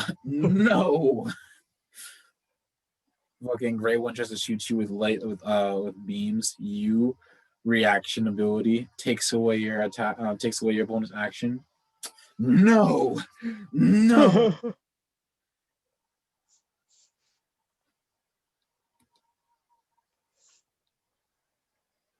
But yeah, is that? I think. Do you think we're done for today? It is what 1:30. Yeah, it is 1:30. Oh, sheesh. We've been so caught up in buying or preparing for D&D. Oh yeah, and Jalen, and not Jalen. Sorry, Alex. Whoa. Ooh. Pretty. Baby.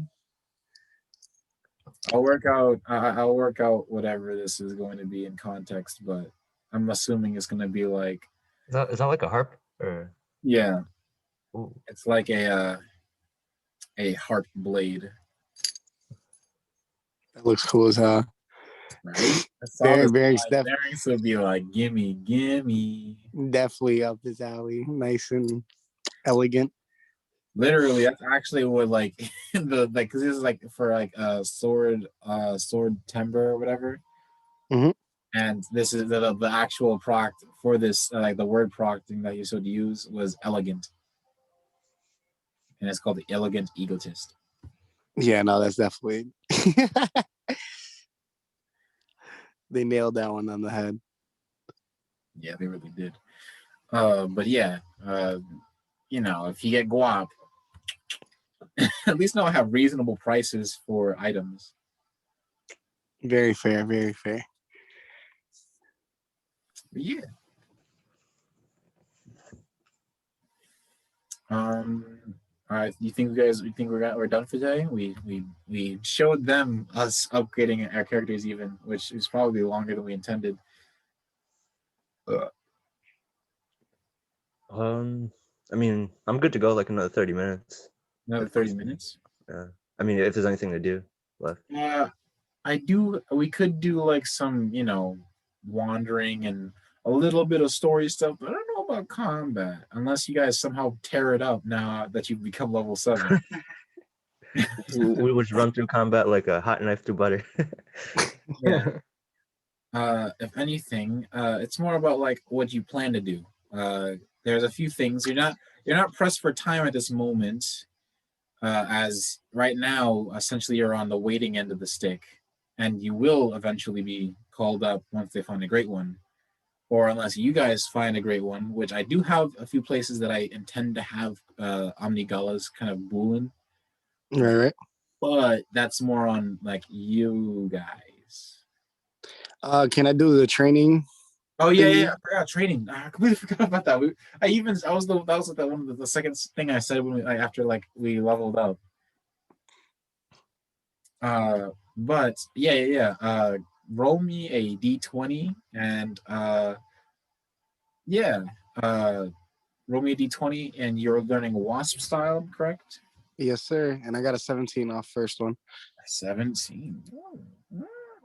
And remember, the way that I'm handling this is going to be day by day instead of it being like, all in one day somehow learns how to like master a weapon. Like it makes sense for like a bard to like master like an instrument in a day because that's like literally your forte. That's like the thing. Right. But like fighting styles will take a little longer. Yeah, okay, that makes sense. Would take a bit longer.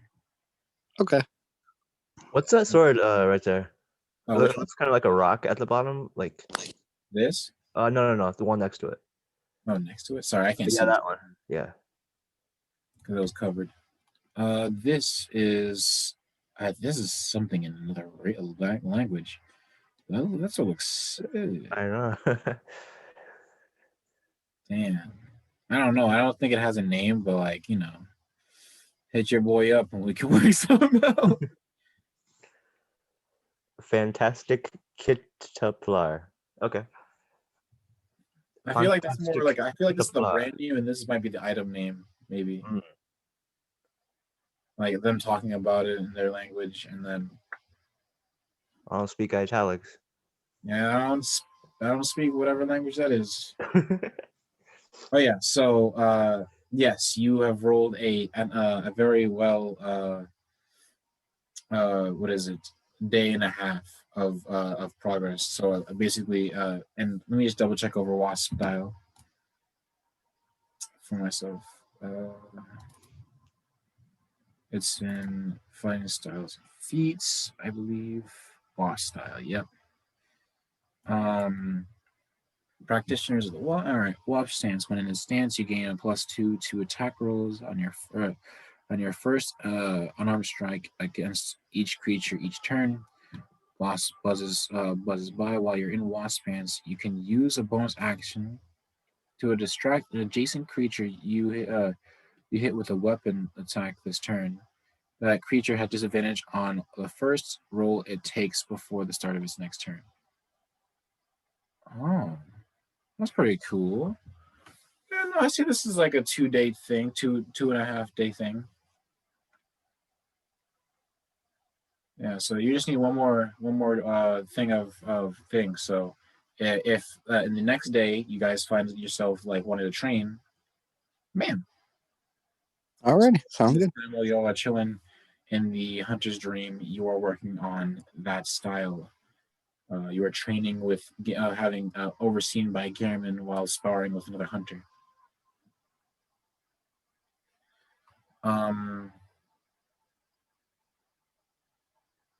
All right, so yeah, that's that.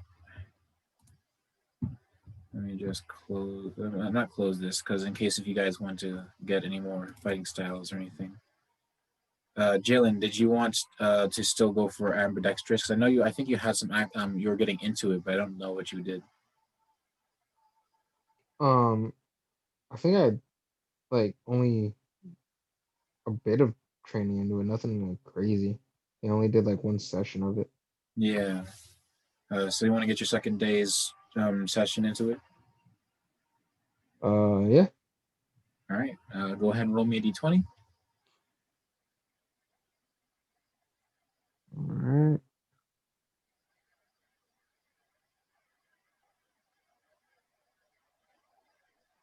Yikes. That is a 5. A 5.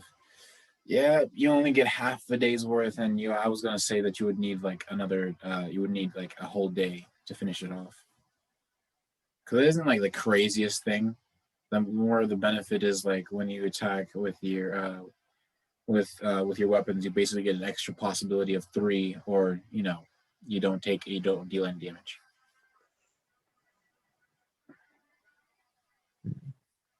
So that's not the only options. Obviously, it's a D4, but like highest being 3 damage, lowest being 0.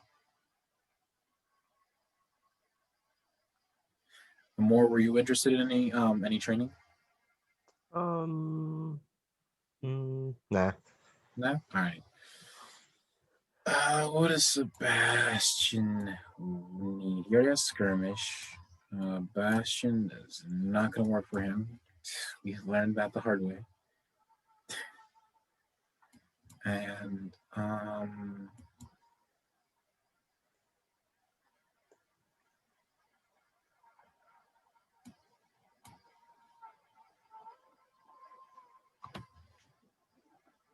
don't know about that. After training, I want to look around Hunter's Dream for somebody. All right, who are you looking for? I'm looking for Pippin. Oh, you're doing the thing. I'm going with Jack to see Pippin, because Pippin, Yes. child. All right, Sebastian, hold on, give me a moment. No, this is not good. Martial arts, no.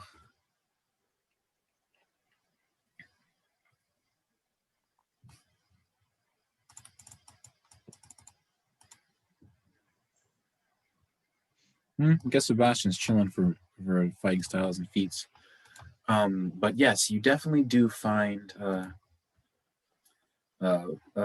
Pippin chilling, almost looking very tired after training, and in fact, he's roughly sweating as Chanada Ball is also taking deep breaths in his suit of armor, while they all are kind of like the whole group, 4 of them, except for Nani Monai, who is at this point now just kind of like meditating and resting at the moment after the training. Hey, um, kind of just yell, yo, Pippin. And Pippin looks over, seeing you all following suit, and just Papa! Yes, and he just gets up, and he just, you know, that weird like little very quick moving feet thing. He just does that towards you, very eccentrically. What's good, buddy? Pippin just kind of just like, I'm doing well. All right. You said he was sitting by a tree, right? Well, he was, but now he's moved towards you all. All right. You look pretty tired. Let's go sit by that tree and let's catch up a bit. Tell me about yourself. We all want to hear about you, the great Pippin. Yes, sir. My son, my seed, yo. How was your trip down? How was your trip down to the Chalice Dungeons? You know, you have to tell me how you got this weapon.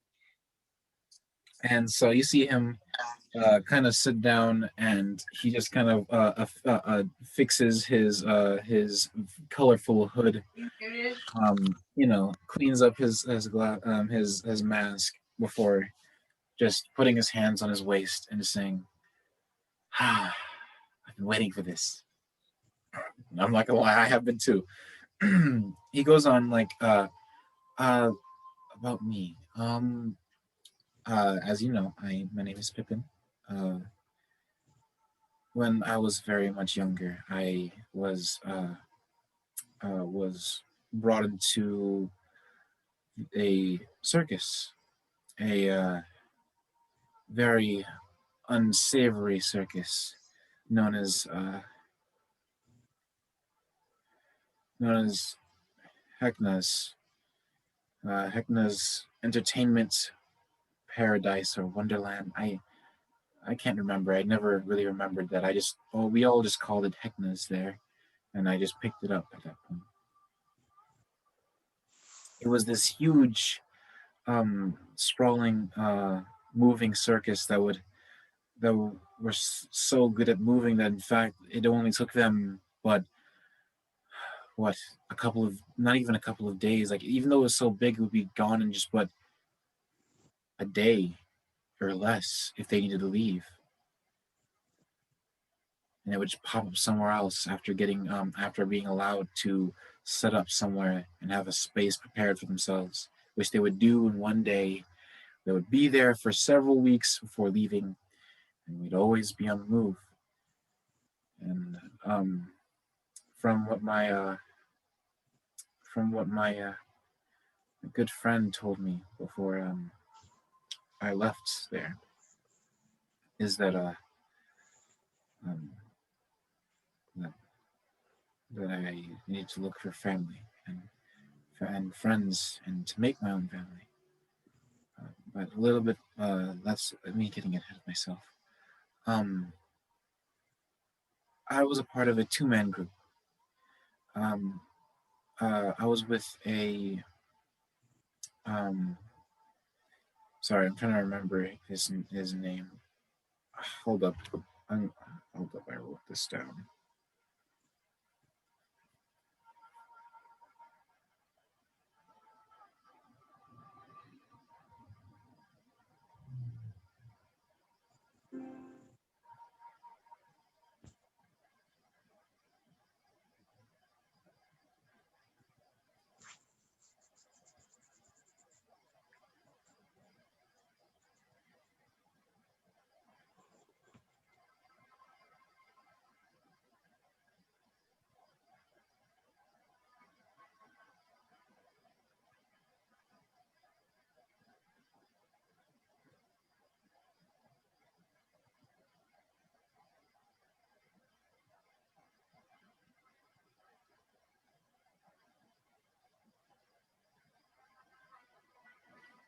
Okay, here we are. I'm getting close to it. Sorry, it took me a little bit to get to it, but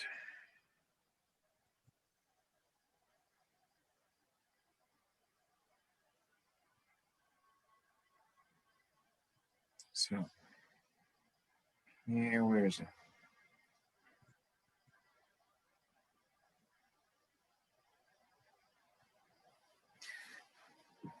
it? So Pippin goes on to say that in this place he was taught roguish. He was taught to hide from the other performers in the circus of Hecna, due to their aggressive nature towards him and uh, his furry companion, who was a lupa named Grumble. They were a two-man team, where what is it? Yeah, yes, Hecna's. They would all like the. He also goes on about important information about Hecnas. They are famous for having very powerful mythical creatures in their wifts as just but caged animals, and using them for acts and so forth. Um,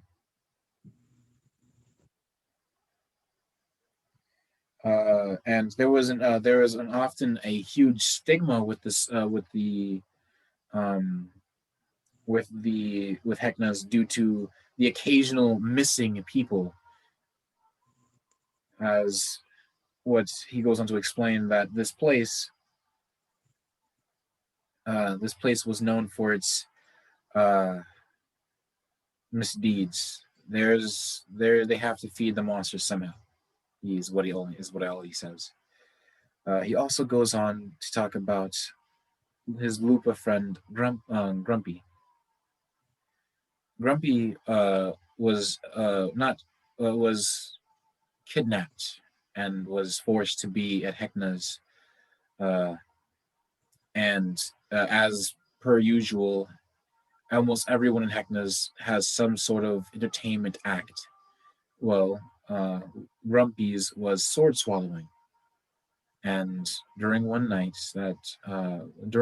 when they were in the Drow city in the Underdark, um, they were performing, and an accident happened. A young red dragon that they had captured attempted an escape and accidentally freed a bunch of Drow slaves.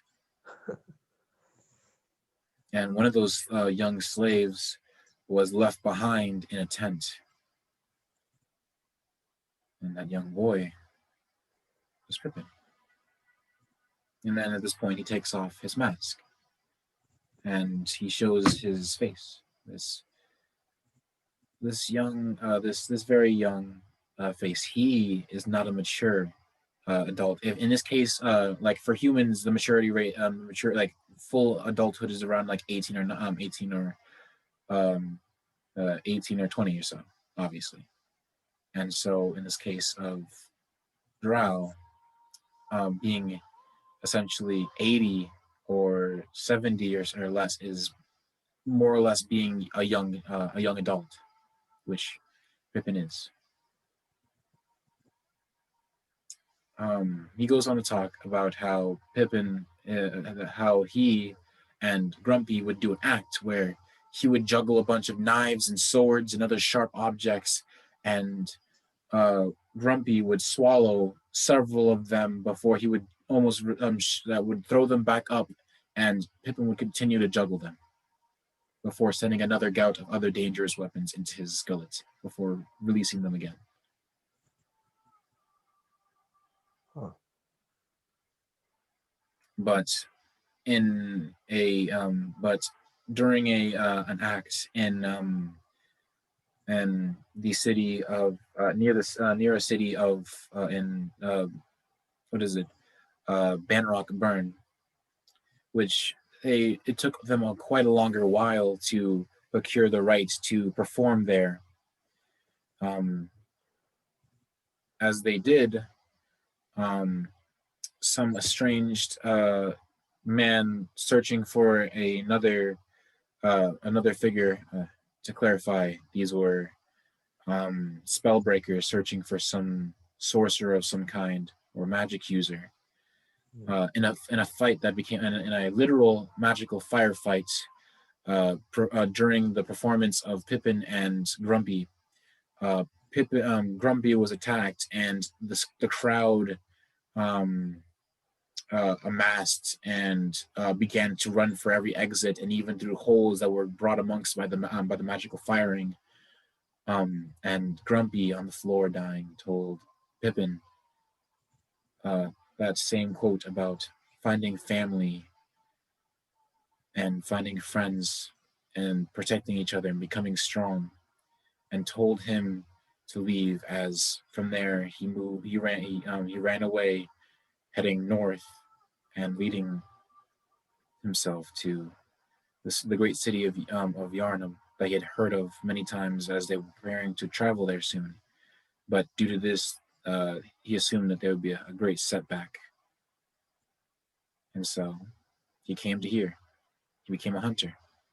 And then he goes over and looks over at his friends and says, and I'm doing a good job fulfilling what Grumpy asked. Before he then puts back the mask on. You are my son. You are. And like Varix is like visibly tearing up at his story. Yeah. Did you want to ask any of the other party members there about their story? Yeah. I look towards them and I'm like, well, while we're at it, come over here, guys. Window, chin on the bone, then when let's make a little circle, I guess. I don't mean to interrupt your meditating there and shit, but Nani Monai just opens her opens one eye, like as if she wasn't really trying to begin with. And just like, and she just looks at them and they all look at each other. And they just like move. And they're just like they all look at each other and just more like they you can just see them like preparing for rock, paper, scissors. As now I will roll a d6, and 1 through 2 will be thing. 1 through 2 will be Chana Ball, following by Nani Monai, and then Wenda. And we got Nani Monai. So, nice. I do be burping. Let it be known. All right.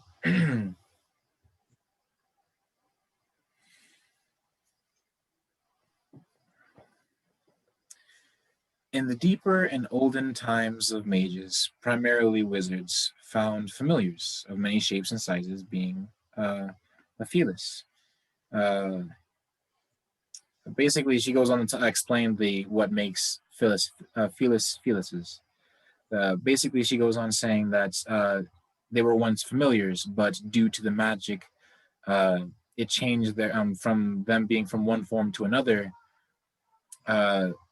They eventually, their souls began to manifest as the beings that they were, as they began to reproduce and exist on this plane. And instead of being those estranged magical beings that they once were, they became humanoid, very small, cat-like beings. And so, in the land of the spirits, there was a monastery of monk tradition. These monks wished to harness the natural power within any living creature. Between the space in their cells, within the will of the weaves within them, they chose to define the power of nothing.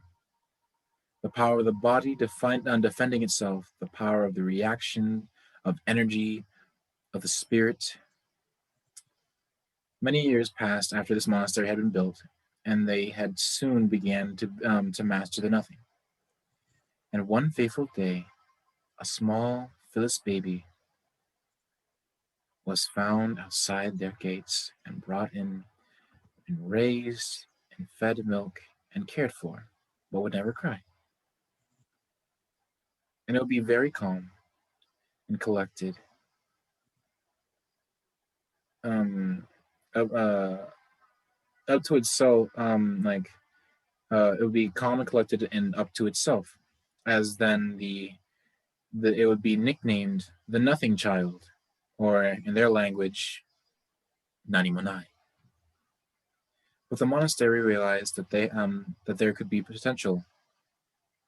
The head of the monastery could see what anyone could do, and he asked her if she would learn the way of nothing. And so she underwent training of the monks and learned many of their secrets and their fighting styles. As Nanimonai was soon realized to be a prodigy of the way of nothing, and its master, the way of nothing, the way of nothing and the empty mind. She was trained for her body to naturally react to attacks, using their own forces against them, using the energies they put into her and back into and into her attacks against them. And so one day, as an exhibition match for her to attain the master the title of master of the way of the empty mind, she was tasked to fight against one of the higher ups of the monastery, a Goliath, almost 9 foot, almost a 9 foot figure, and Nanimonai effortlessly took him out with only 3 attacks.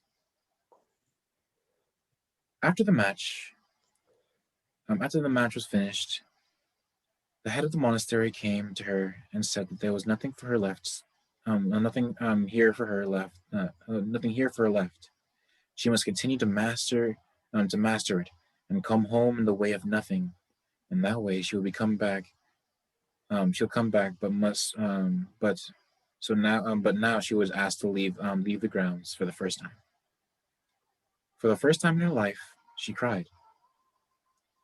The head of the monastery scooped her up, brought her to her chambers to calm her down, and told her that she did not need to leave yet, but this is in her best interest, so that she can grow from the different events, that she may grow and change, and that she could truly understand nothing, so that she could understand everything, and so that one day, after this event, Nanimonai was given a silver-threaded sash and better robes, and better robes of golden trimmings, and a small pouch of gold. And as she traveled and trained, she finally reached the famed city of Yarnum.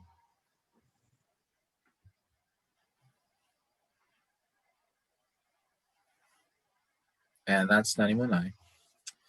Now, where's my goddamn coin? Now it's amongst Chana Ball as heads, and amongst Wendell as tails. Looks like it's Wendell. So Wendell, after losing his bout in rock paper scissors,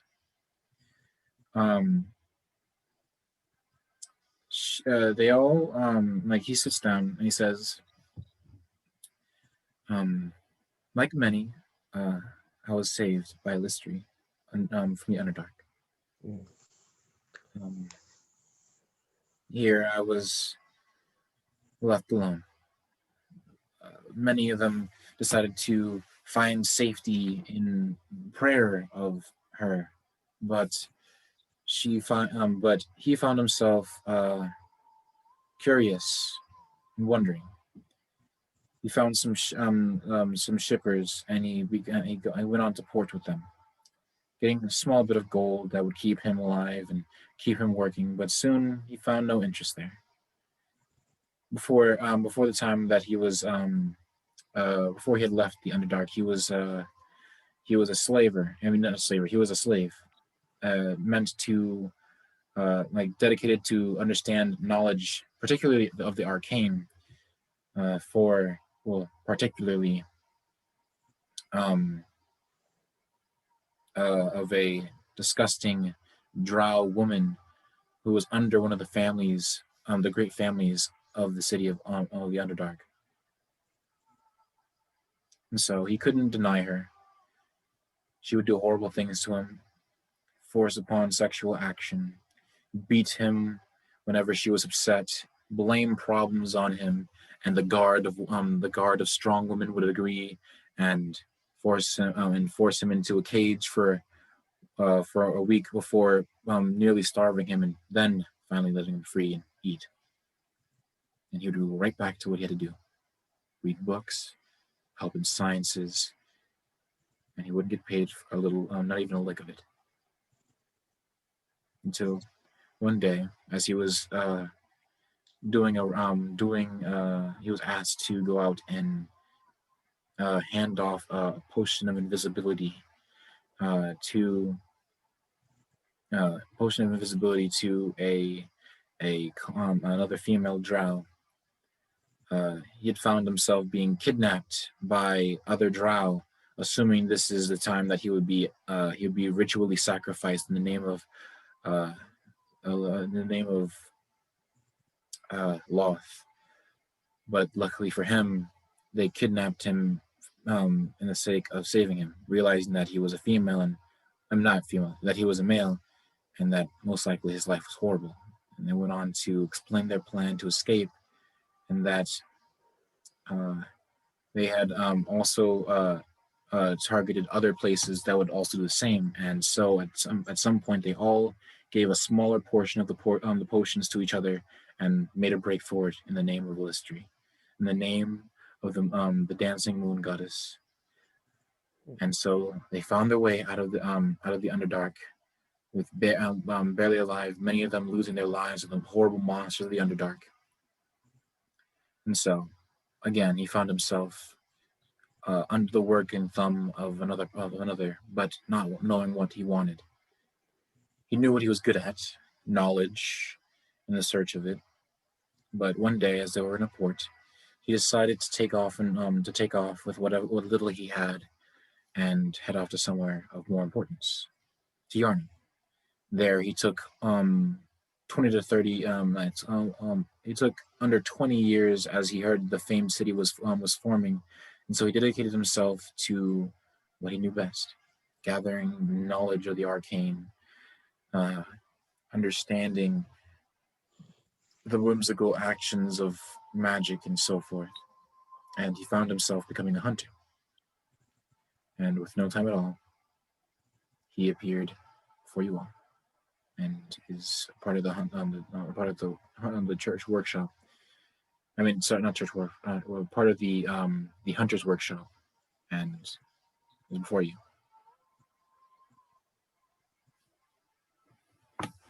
And then Chanada Ball gets looked at by everyone at this point, and he takes off his helmet to reveal that turquoise glowing blue head of his, that glowing skeleton of his. And he goes on, pardon me while I find it.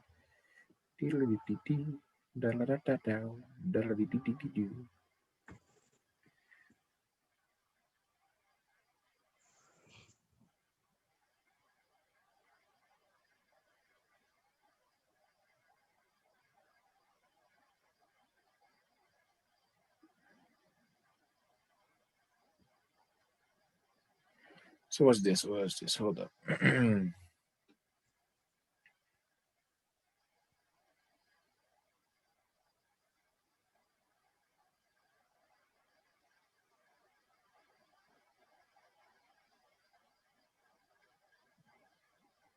So,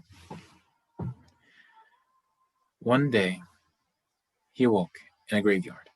He had been buried, and he dug himself free. This graveyard was protected by paladins. These beautiful these beautiful female paladins that dedicated themselves to the as the right hand of the god of the sun, sunrise, and purification and purity. I don't remember his name off the top of my head, so I'm not going to say it. Here in this place, he felt something, almost in the air of this place. It's holy ground, but he doesn't feel like he shouldn't be. As he looked at his own hands, he saw the glowing blue energy coming off of him. And as he looked up, he found a paladin coming forward towards him, preparing to strike down a weapon. But as she went to strike him, the smite energy that was there dissipated before it could land. And they didn't understand that why would this undead would not be smited, almost as if their god specifically stopped them in this action. And in that same moment, the head of their sect, of this religious sect, came down and realized almost in an instant that this isn't any ordinary undead, that this is some sort of new kind of life. And for a couple, in that same year, and as he was given a night, the next day, he was asked he asked the head of this place, he asked if he could help them in any way. He doesn't feel that he's deeply connected to their god, but he does want to help them. He asked if he could maybe heal mend their wounds, or maybe pick up a weapon. Instead, what they did was they brought a practitioner of a fighting style dedicated primarily to combat healing, for using the understanding of the body against the enemy. And as he progressed in this art style under that same year, that this person was dubbed Jenna the Ball.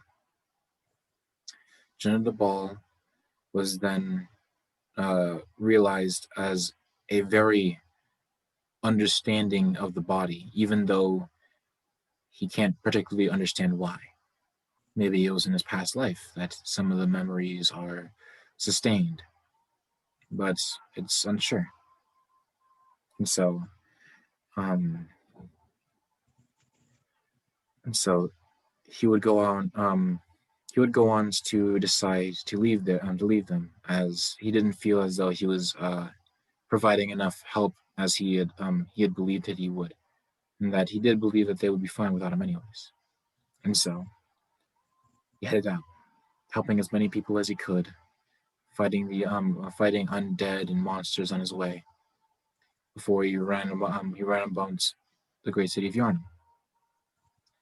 Realizing that no matter how many people he would save, they would always be afraid of him and his ghostly visage, he decided to don armor from a very kind blacksmith who didn't very much care as long as there was enough money. And so, with the many great deeds that he would do, he paid off the armor and handled himself a weapon, armor to cover himself, and headed in the city. Took up the mantle of hunter, and now does what he does for an entire city of people, even if they don't know that he's what he is. At some point, his friends figured out part of his group, but they didn't mind him, and he's here.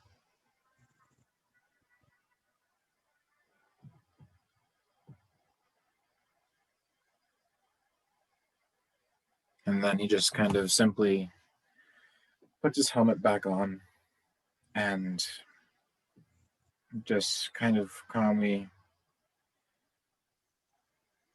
breathes.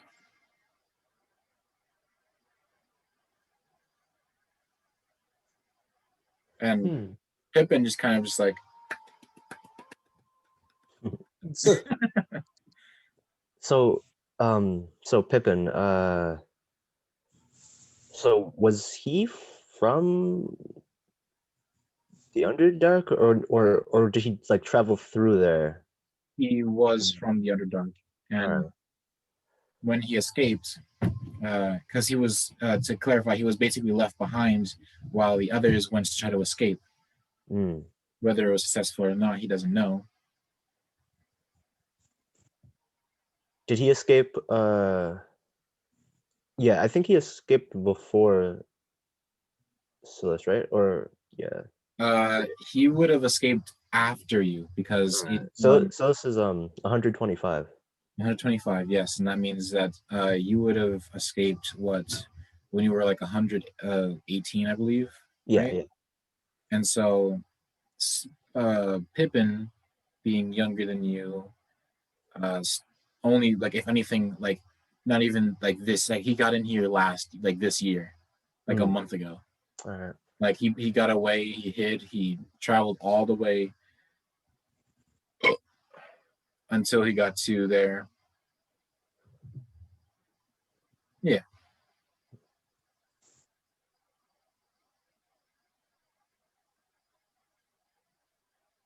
So basically, this year he got out of not the Underdark, but like away from, because like basically almost as soon as like from that very young age that of this slave boy, he was able to leave because he was bought by not Grumpy, but like by by Hecna, and during that escape, during the attack, and the what is it? I forgot what it's called. Where that red dragon escaped? Yeah, in the no, the red dragon. He didn't escape during that. He escaped during the attack from the spellbreakers and the spellcaster when they were chasing after that spellcaster, and he broke out when people all went into a panic, and when Grumpy got killed in the process.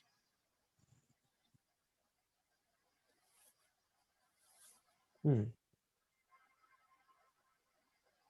am sorry for your loss, Pippin. Oh, are you saying that to who? Pippin. Okay. Pippin just kind of nods his head and says, well, "That's fine. He'll always live with me. He's my family.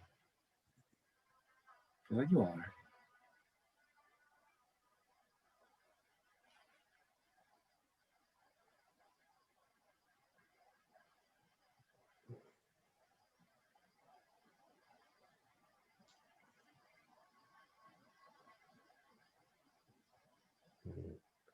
A change must be made to that way of life. That's no way to live for Drow.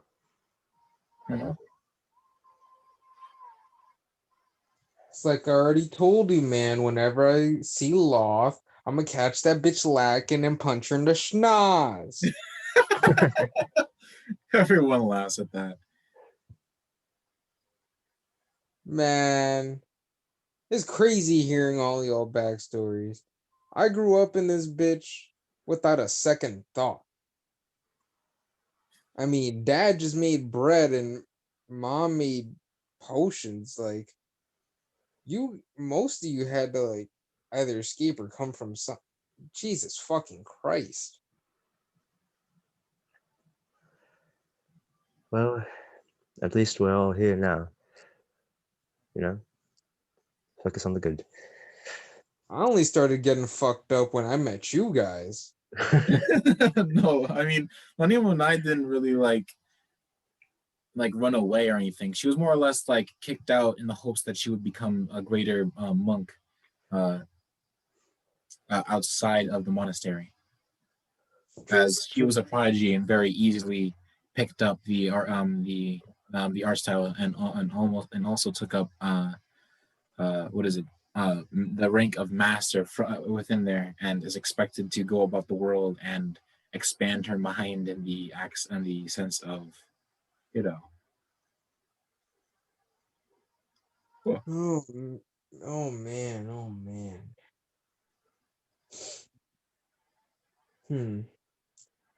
Speaking of sad niggas, have any of you guys heard from Gascoigne at all? Any of you guys know where he lives actually? Well, what is it? China the Ball kind of thinks on it. Is like, doesn't he live in near Central Yarnum? Not in, but near. I Like, think so. I think isn't it towards the southwestern end? Well, not end, but you know. Perhaps we can pay him a visit. Yeah.